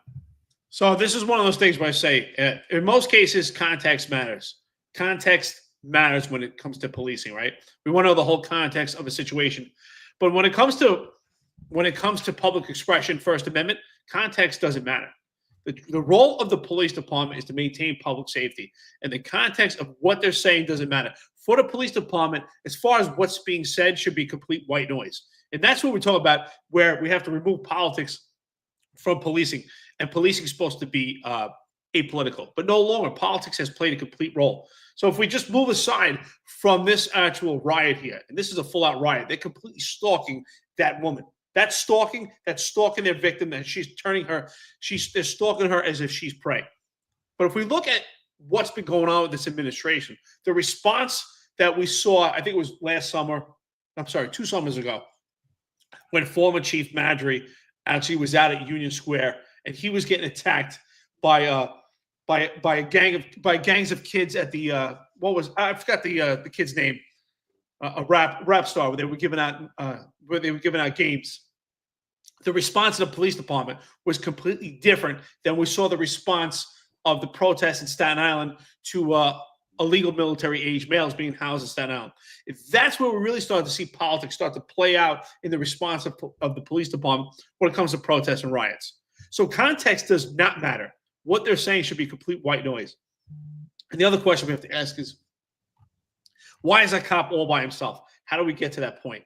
But it shows that the rank and file, the general population, the NYPD, are still doing their job, despite the fact that it's a miserable, it's not a viable environment anymore. Cops are leaving in droves. It's a mass exodus, the staffing crisis. They're hated by the public, hated by the media, mistreated by the Civilian Complaint Review Board, mistreated by their own inept, upper echelon, weak, egotistical maniacs, and yet they still go out there with the blood in their veins to be cops and to keep safety first.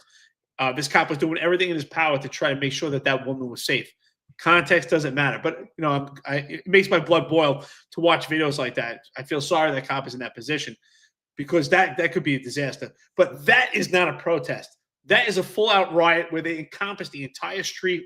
The whole street is engulfed with these rioters, and they're completely stalking her. That is stalking. There should have been mass arrest made there. But unfortunately, that cop is by himself, and this is the inept inadequacy of this police department. This, to me, it really should be white noise. It doesn't matter if they're Jewish, they're Palestinians, what they're saying, it doesn't matter. The police department is supposed to keep public safety. That's supposed to be paramount. But how could that be right now when we have John Shell and Kaz Daughtry electioneering for Eric Adams? Everything right now is centered around politics. We used to say things are supposed to be centered around public safety, but now they're centered around politics. Everything's centered around politics, and somehow safety is just a contributing factor towards politics. All these things that we see are contributing factors towards politics. Politics has become paramount, not safety. I mean, and that's the thing. So, so after posting that video, I received numerous messages that I'm spreading anti-Semitism, I'm spreading hate. I mean, listen, sorry, the video speaks for itself. I said it over and over again. Whether I agree with her or I don't, or she was at the counter protest, it doesn't matter to me. Once you step outside of the boundaries of the law, we no longer have to have this conversation. It looks bad because there's a group of men chasing a single female and a cop down the block, yelling at her, hitting her, and throwing things at her. And I don't care if I agree with you or not. If I'm the mayor in New York City, you're all getting locked up that night. So, and so we had posted that video. A couple of the counter protesters, people that have been in every counter protest, they want to come on the podcast. Said, hey, listen, if you guys want to come on and respectfully debate if this is okay, if this is acceptable in a society, I don't. I personally think Eric Adams has failed you. He's failed the other side as well, because we've said it over and over again that he's allowed these protests to get out of hand, to turn illegal, to turn into riots, and he's allowed shutdowns of critical infrastructure night after night, and he's allowed these protests to get out of hand, and to what we were saying at some point is actually going to lead up to actual terrorism, because there were dry run after dry run watching how the police responded, and he's been completely inept. So if you're super mad about that video, you should be really mad at the NYPD leadership and at New York City Mayor Eric Adams for buying on to this protest settlement agreement, which allows these protests to get out of hand and really calls in the units that they need only after the situation's already out of hand, which happens every night. So you have to wait for the situation to get bought, to devolve into insanity before the proper response could be had. So this is Eric Adams' fault. Again, I don't care what the scenario is. Public safety does not matter. What our personal biases are, what our political standings are. The law is the law, and it should be held that way. Unfortunately, that line has been blurred. And Donald Trump, honestly, by dropping charges on Eric Adams, blurred that line even more. What is right? What is wrong? What is legal? What is not legal? The Justice Department I'm seeing, the New York City that I'm seeing, justice is not blind. Lady Justice has that blindfold removed, and she's looking at political. John, let's just play a game here and say, for instance, let's imagine you were back in the NYPD, you're working. That cop is you, John. Let's pretend that cop is you, or maybe that cop is me. But you know what? Let's use you for this case. Let's say that cop is you. And forget about context, because context isn't important. But let's say those people running down the street are all in favor of making sure that New York City workers don't have to make a choice on taking a vaccine or not. And that one woman is against anyone that doesn't get the vaccine. What are you doing, John? What's your job? I'm running the same way what that guy is doing. I'm protecting her. I'm calling for help, and I'm getting her out of there. Because my ultimate responsibility is to preserve life. That's my ultimate responsibility. It doesn't matter my political leanings. It doesn't matter my biases. It doesn't matter if that person is protesting or pushing hate against me and my own family. It doesn't matter if that was an anti-police protest. That and FYI, I don't know who that cop was, but that cop deserves a promotion. That is heroic. That dude is a hero, in my opinion. You know, that guy, you seen how he was shoving people out of the way? He was preserving and he protected life. He stopped. And you know, unfortunately, growing up in New York City, we've seen how mobs could act. We've seen how situations could devolve like that. People that are normally civil people will follow the lead of others. You know, and you see there was a high tension situation. Shout out to that cop. That cop is every cop. That cop is exactly what New York City needs. That's the type of leadership that New York City needs. Well, that's my point, right? The point is that you have to put, when it comes to speech, context doesn't matter. It's not your job to listen to what they're saying and to make any importance on it.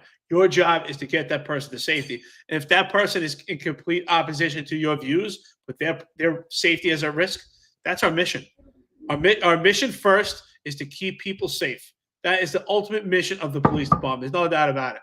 And he did his job. I'm proud of him.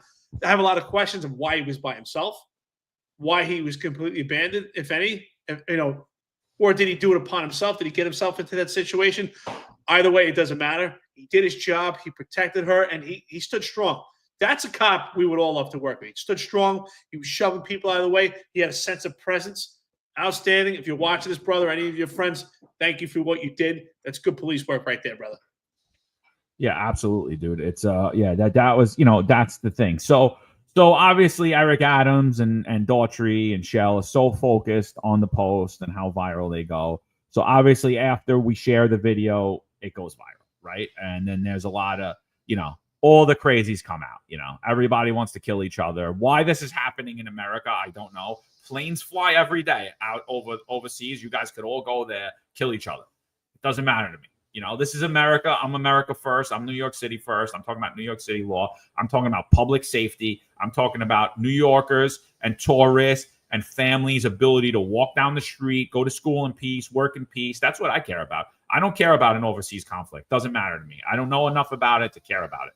You guys should all go over there, right? So, but whatever. This war happens online now. So Eric Adams puts out this statement. The NYPD is investigating a series of incidents stemming from clashing protests on Thursdays that began when a group of anti-Israeli protesters surrounded Chabad Lubavitch World Headquarters, a Jewish house of worship in Brooklyn. Now, just right on that, why was anyone able to surround these headquarters? That's number one public safety failure on Eric Adams. This is happening night in and night out. There is no house of worship. I don't care if you're a Buddhist. I don't care if you're a Muslim. I don't care if you're a Catholic. I don't care if you're a Jew. You should be allowed to worship in peace. I don't understand. You're putting all these stupid Q teams and all this other stuff, but you can't keep people safe on the train, and you can't keep people safe while you're protesting. You know, and for years, I would show up to Easter Mass, even though Easter Mass across the world, churches are being bombed and Christians are being killed, and I can't even sit in Easter Mass. I'm standing outside, no cop car outside. Why is this being allowed in New York City?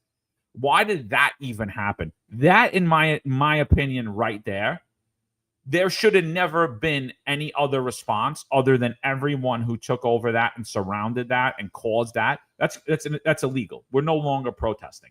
Why was that allowed to happen? What do you think about that, Eric? Should that ever happen in New York City, where your house of worship is surrounded? And if it is, should all those people be arrested?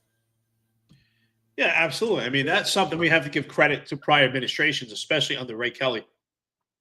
We always protected soft targets, right? And those soft targets were places of worship.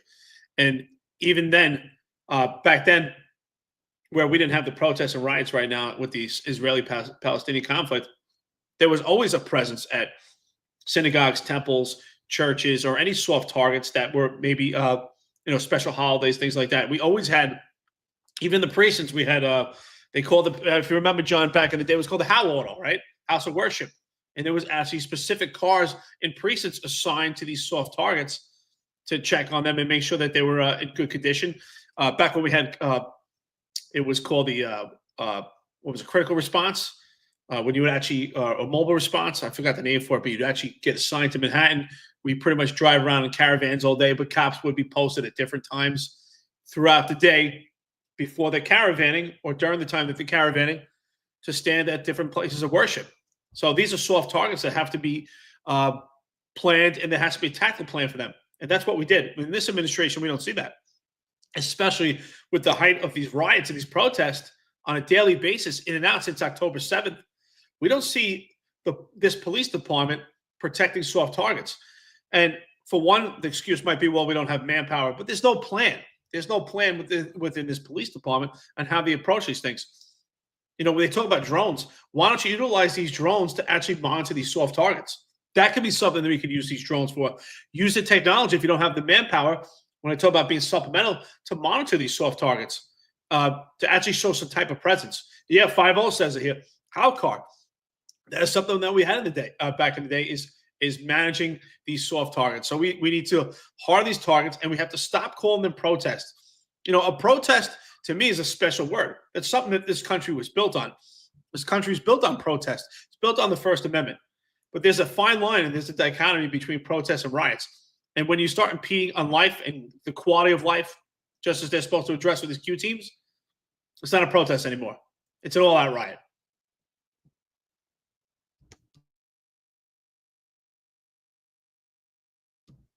You're muted, brother. Sorry about that. Yeah, all good. Sorry, I heard my landscape was outside. I don't know if you guys were picking that up. So what's going to be said in defense of this is we don't have the manpower. And yes, is the New York City Police Department diminished? Yes. Did Eric Adams hold true to his campaign promises of lowering the headcount in the NYPD? Yes, he did. He did. Promises made, promises kept. Good job supporting him, police unions. You guys are great. Keep up with friends like you. Who needs enemies, right? Anyway, so yes, they are diminished. But to sit there and say we don't have the resources is a complete and utter lie, because failing to put the proper resources there what lets a situation devolve into complete chaos. And now the response that you have to have, knowing that this protest was going to happen, knowing what was going to happen, and not planning it ahead of time and keeping the protesters across the street, because you could do that. It's a safety issue. You could say, yeah, you could protest across the street. You're not blocking here. Churchgoers are going. It's a big crowd. It's too small of a block. You could do that. First Amendment, yes, but I could restrict your rights for safety. You could do it over there. You could do it 20, 30 feet away. You could do it across Ocean Parkway. You don't have to do it right here. I'm not stopping you from protest. I'm stopping you from getting into a war and someone getting killed here tonight. So they could absolutely do that. And if they would have staffed it properly originally and had plans in place, like a competent police department, like a police department that myself and you were trained in, that we worked for over almost 2 decades, if there was a police department like that, you wouldn't need the response that happened because everything would have been under control. So instead of, let's say, staffing it at 1/3 of the manpower than what you needed to have to actually clear the streets, and when you watch that position come into utter chaos, and people are like, oh, well, she's not innocent. Okay, maybe she's not. Then she should have been arrested. She shouldn't have been in the position where she's running down the block with 100 people chasing her. So let's see what else Eric Adams admits in this. Initial reports, talking again about our Twitter, because this is how he manages New York City, is by watching guys that no longer live in New York City and are critical of his administration. This is how he manages. Initial reports indicate that one female protester was isolated from her group, harassed by counter-protesters, and suffered injuries. In another incident, a second woman was surrounded and subject to vile, threatening counter-protesters. While one arrest was made and several summonses issued, we are actively working to identify additional individuals involved in these specific incidents. We urge anyone with information to contact the NYPD immediately. We also ask the women who were assaulted to come forward, as we have been unable to locate them so far. I commend the NYPD officers who handled this dangerous situation with professionalism and restraint. Let me be clear, none of this is acceptable. In fact, it's despicable. New York peacefully protests, but we will not tolerate violence, trespassing, menacing, or threatening. Hate has no place in our city, and those responsible will be held accountable. That's a nice word, and I would have wrote it too as a mayor, but the difference is he's been saying this for years now, and it's just not true. In fact, it's the exact opposite on New York City streets. So, I'm looking forward to having those discussions. And honestly, I'd love to even go and bring the gap between both of these communities, because that's what needs to be done. And Eric Adams has failed to do that. Yes, he's brought in the money in both of those communities.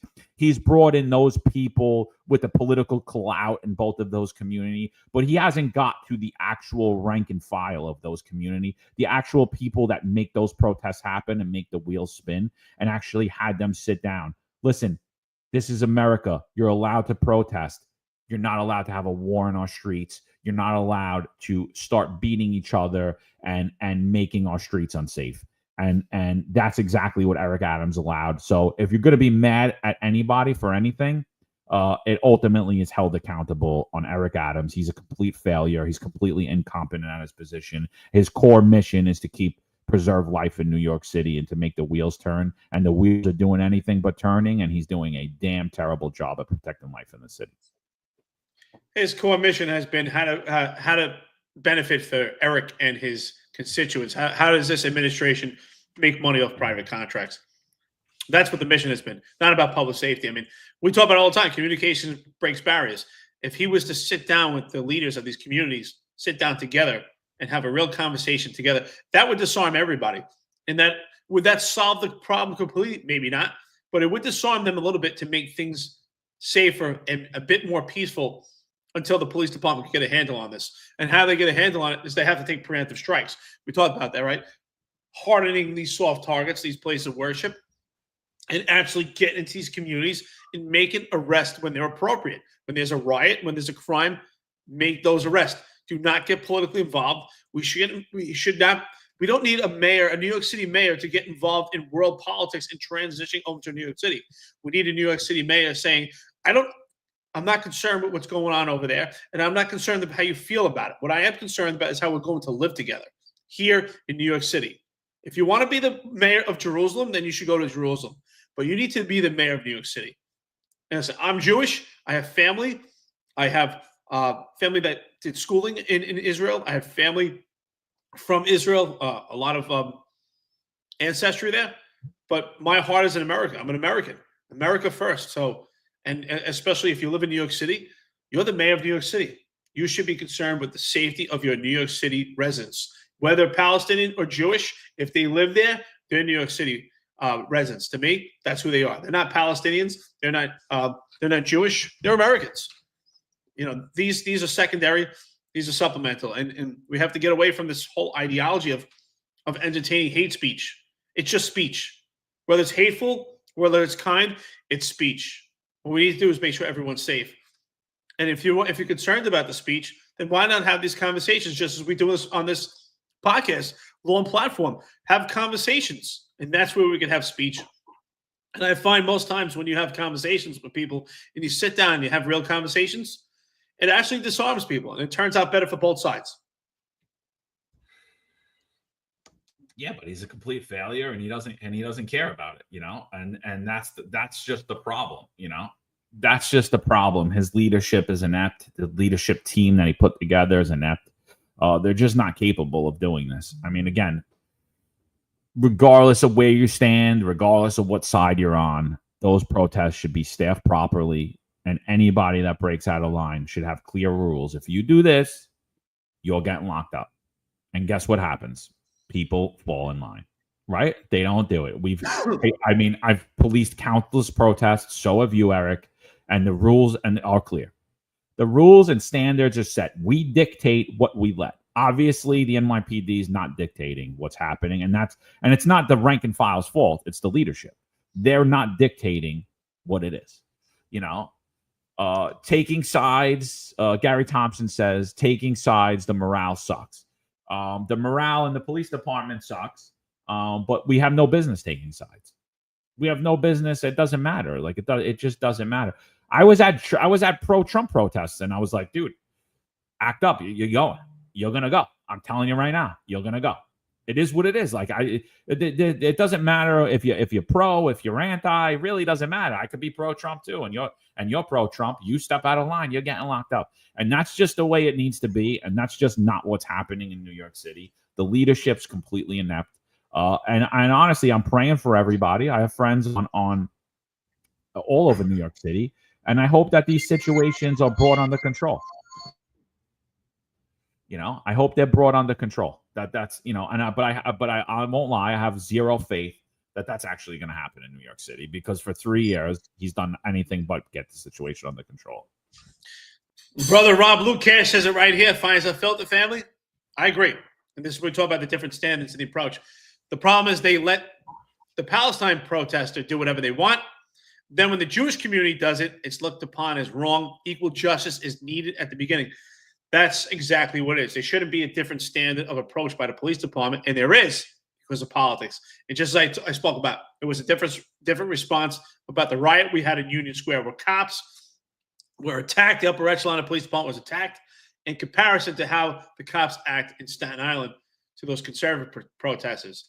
That's a different standard. That's when politics have affected the minds. There's no doubt about it, John. Would you agree that the rank and file, not the overwhelming majority, but there are rank and file members that their minds have been infected because the upper echelon is playing politics? That I'm sure in their minds they're unsure of how to respond to certain things because of politics, and politics has played a major role in how they respond. Do you think that?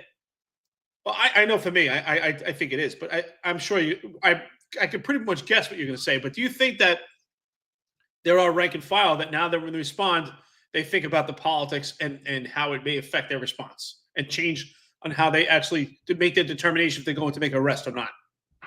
Well, first of all, the rank and file has no more authority to even make arrests of these protests, right? So it's they've been completely emasculated of their authority. And that's what anyone who has policed in the past or who has watched police protests in the past, what Eric Adams and Ed Caban done is emasculate officers' authority. So, and they didn't only emasculate their authority, they emasculated the authority of sergeants, of lieutenants, and of captains. Some arrests need to go all the way up to a chief in one police plaza before you can make it. That was never in the past. I myself, as just a regular patrol officer, I've told people, you do that again, you're going to jail. And guess what happened? They did it again, and they got locked up. And nobody blinked an eye. The captain's like, all right, yeah, no problem. Yeah, take them back over here. But that's it. There was never a blink of it, but that no longer happens in New York City. So I personally believe the average rank and file, as young as the job is today, they don't even understand how to properly police these protests, because they came on either right at the onset of 2020 or after it. And what we've seen during that time is we don't police anymore. We just let them do whatever they want. Just let them take the streets over. Like, do you remember that in 2020? I'm like, I would come home and I would just talk. I couldn't stop talking about all the nonsense that I was told from the chief of Manhattan South and the chief of Manhattan North and everyone else who was running these details. And I'm like, what are we doing here? What is happening? Like, I've never seen this in my life. We're just letting people do whatever they want. Like, I don't know what we're not the police. And I've said it. I said it on this podcast 1,000 times. I've been saying it since 2020. We used to perform crowd control. Now we let the crowd control us. And I think the average rank and file young officer out there has no idea what they're doing. They're just waiting for orders that are never coming. They don't even know what their mission is that day, how to properly police the protest. The older guys that came out with us, the guys that came out a little, they know what to do. People know not to cross them, but as per NYPD guidelines, that's not how the police should do it anymore. I think it was Ron Lason who said it, that over 40% of the job has under 5 years right now, about 4 years. So almost half the job has under 5 years, not even a hash mark yet. So how young the job is. So think about that. If that's the case, then the average cop came on after COVID, maybe 2021 or close to 2022, and worked in an immaculate police department, right? They didn't work with you, John. They didn't work with me. They didn't work with Mike Smith. They didn't work with Sal Greco. They didn't work with Marlon Bethel. They worked in a completely different police department. So, and you're right. I mean, they probably have no idea what their mission is. I mean, first of all, this police department, when the upper echelon has changed hands so many times, they probably have no idea how to respond to a situation and what the directive is. There's no definitive directive. I mean, we see young police officers just completely accosted, embarrassed, humiliated, right in their face, and there's no response, and they don't know how to respond. It's sad that they're in that position. Ron Lason said it here. 44% of police officers rank had 4 years or less per the November 2024 stats. Probably higher than now. That's crazy. So close to 50%. Think about that. Half the job doesn't even have 5 years on the job. So what type of direction are they getting? Because we know that what's going on with the upper echelon. They don't have that veteran status, that veteran base, which is so important to the baseline of policing. I know the same thing for you, John, and same thing for me. We were taught, yes, of course, we were taught by our leadership and our bosses going through the job, but ultimately most of the stuff that we learned was by the other veteran cops. That's where we learned to be real cops, right? Because they could teach you, here's the real way, here's the cop way. And of course, the bosses are in a predicament where certain things they may, if they get involved, have to give you what's by the book to protect themselves when something's climbing the ladder, and that's totally understood. But the cops, the veteran cops, they taught us the job, and these guys don't have it. Sad. I think about it, that's almost half the job. That's a astronomical number. That's really scary. Who's teaching these guys? Nobody. We are. The finest unfiltered. Finest unfiltered, baby. Executive perspective, the Sal Greco show. You know, it's a sad state of affairs. 44% have less than 4 years on. So they came in an era where we let the crowd dictate us. Mike Freed had sent this. Crown Heights, run it back tonight, April 20th, 7 p.m., Free Palestine. We will flood the streets of Crown Heights to inform them Zionism is not welcome here. Bring flags and kiffas. So my question is, are you going to let them flood the streets? And the answer to that question is absolutely.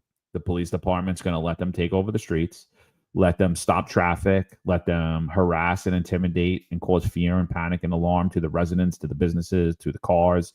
And they're going to do that because they're scared of the political blowback if they actually, once again, become cops. You know, I mean, I can handle it. I mean, we could go back right now and shut these protests down. You know, I got a couple of great bosses that I know that could run these protests. Bring Ron Layson, bring Rob Lukash in. We'll bring Chief Mike Marino in.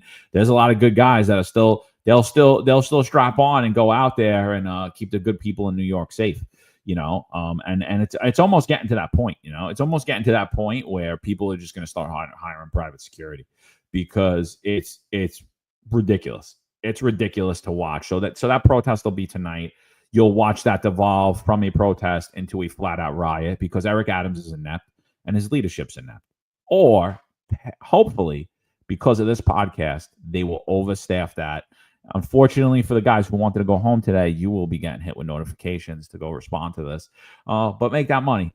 You know, make sure you're doing your ITHP, your 50%, and you should be maxing out on your 401 and your 457 as well. Yeah, just put down the reason for the overtime. Finest Unfiltered. That'll be the reason. Listen, we're 2 hours and 5 minutes into it. Like, share, and subscribe. We really appreciate it. Thank you, everyone, for watching this podcast. I think we went over a lot of information here. I think it's very important. Please, stay with us, stay the course. Watch this Internal Affairs Bureau allegation and complaint play out. We'll keep you informed of what's going on. I don't expect it to go anywhere, but I think it's important that we solidify and validate how Internal Affairs is unable to do a proper investigation when it involves the upper echelon of the police department. And they're there not to investigate it properly and allow the investigation to take its course, but rather to protect the upper echelon. And that's what you're doing. That's what I'm trying to advise you. Sergeant Travis Rutherford and Sergeant Richard Galvez, anyone that was Internal Affairs that had your fingers on this case, think about the directives that you received in this case and have compromised your integrity. That's something that you have to sleep with. I don't hold it against you. I feel sorry for you that you had to sacrifice your integrity for this case to protect the upper echelon. Something you have to live with. We don't. So whether this case goes somewhere or not, we'll be fine. We'll move on with our lives. But this is something that's going to be sitting heavily on your mind if you have integrity or if you ever did, especially since you're Internal Affairs. So think about that. I hope you sleep on that one. No, you're right, dude. And like the thing is, we often see bosses who never did the job sit there and tell people to do things that they would never do. Sometimes those things are illegal. And with great power comes great responsibility. You have to be a man. We've told you those stories, those situations that we were put in, those things we were asked to do. And it's absolutely not. I'm not doing that. And that's what you need to do. If you're going to bear that shield, if you're going to bear that responsibility, if you're going to uphold your oath to God, to the United States Constitution, there's going to be things that weak people are going to tell you to do that you should be man enough, regardless of your rank, to say, I'm absolutely not doing that. Go find someone else. Maybe this unit isn't for me. Maybe this spot isn't for me. That's it. That's how you take the feather out of the job's hat. You know how you take it out? You just don't care. Oh, you're going to hit me on Saturday? Good. I don't care. You're going to hit me on Sunday? Good. I don't care. You're going to transfer me? Good. I don't care. Once you don't care, you're free, brother. That's how it is. So shout out to all of you. Eric, you got anything before we jump out of here? Yeah, I just want to say, Travis Rutherford might get himself into a position where he may be the next fall guy, because if there's an investigation that he improperly utilized police resources by responding to your home, no one's going to back him up. They're going to say Sergeant Travis Rutherford made that call and he sent the police to John's home. So just another case where potentially he could be, I think Rob Lukash said it earlier, he could be another Paul Saraceno. And that's exactly what's playing out. So let's keep our eyes on this. We won't stop. The content keeps coming. We don't take it personal, but at the same time, we're not going to lay down. You know what? My cousin said something recently to me, and it really made me smile, and it rang in my ear strong, because of what I'm battling right now with Derek. And he said, something, and what I went through with the job and just life. He said, you've been knocked down before, but you won every fight in your life. You always get back up. It's the same thing with me and John. We've been knocked down. We'll keep getting back up. We won't stop, and we won't shy away, and we won't show any fear. And neither will you. Thank you. And that's why, because we have community, support each other, friends, listeners on the podcast. Thank you so much. Shout out to you, John. Let's take it home. It's Monday, right? So stay tuned tomorrow, Tuesday, of course. Sal Greco show, 13:05, and then we'll be back Wednesday morning. And of course, Wednesday, as always, the Executive Perspective. I love this show. I love the Sal Greco show. Different perspectives, different lenses, right? You know, Sal has all his experience as a cop on the beat, really into politics. The executive perspective, really give a different insight from their over 60 years combined experience, and most of their time as executives, and really getting that different lens of the police department. But shout out to them for having real integrity. It's a shame that we don't have them in the police department now. Them two should be running this police department. So, listen, we appreciate it. Thank you, everyone. John, you can close it out, brother. Yeah, Wednesday we're going to have city council candidate Elijah Diaz coming on. Young kid, a lot of fire in him. I think you guys are going to like to meet him. He's running for city council in Brooklyn. Got himself on the ballot. Democrats tried to get him off the ballot. He sued. He won. He got a pretty crazy story. I think you guys are going to like to hear him. I think you guys are going to like to hear what he's got to say about politics. And I think he's a bright spot in the future in New York City for everyone that's on here. No, New York City's done. I don't think so. I think the Great Awakening's just be happening. And that's it. For everyone that doesn't like this podcast, thank you for listening. We truly appreciate it. Thank you for hanging on to every single word that me and Eric say. Thank you for taking time out of your day to try to ruin my weekend. You didn't, but I've got news for you. I'm going to be ruining a lot of night's sleep for you, buddy. So, there we go. Shout out. Find us on Unfiltered. Shout out to everybody on the chat. We had about 900 people on here. Thanks, everybody, for joining. As always, if you like what you heard, do us a favor. Like, share, subscribe, and we'll be back at you on Wednesday. Check out Sal Greco tomorrow. There's a handful of retired officers that don't live in the state that have a lot to say about the dream team, as I like to call it. All of a sudden, they retire and have a master plan on how to fight crime, but nothing to contribute when they were here. They want to come back and be part of the dream team. What can I say? Law enforcement professionals dedicate their lives to serving and protecting our community, but who's protecting their financial futures? That's where Laidlaw Blue comes in. Our wealth management platform is specifically designed for the law enforcement community. Laidlaw Blue is a division within Laidlaw Wealth Management, run by retired New York City detective John McDermott. His status as a retired detective uniquely positions him to establish a deep connection between Laidlaw Blue and the law enforcement community. Our platform is easy to use and provides a range of financial services, including investment management, retirement planning, and insurance solutions. With Laidlaw Blue, you can secure your financial future and provide for your loved ones. Our team of experienced financial advisors understands the unique challenges and opportunities that law enforcement professionals face. We're here to help you navigate the complexities of financial planning and achieve your goals. Laidlaw Blue. Secure your financial future today. Book a meeting using the QR code displayed or call us directly on 888-901 Blue. That's 888-901 Blue.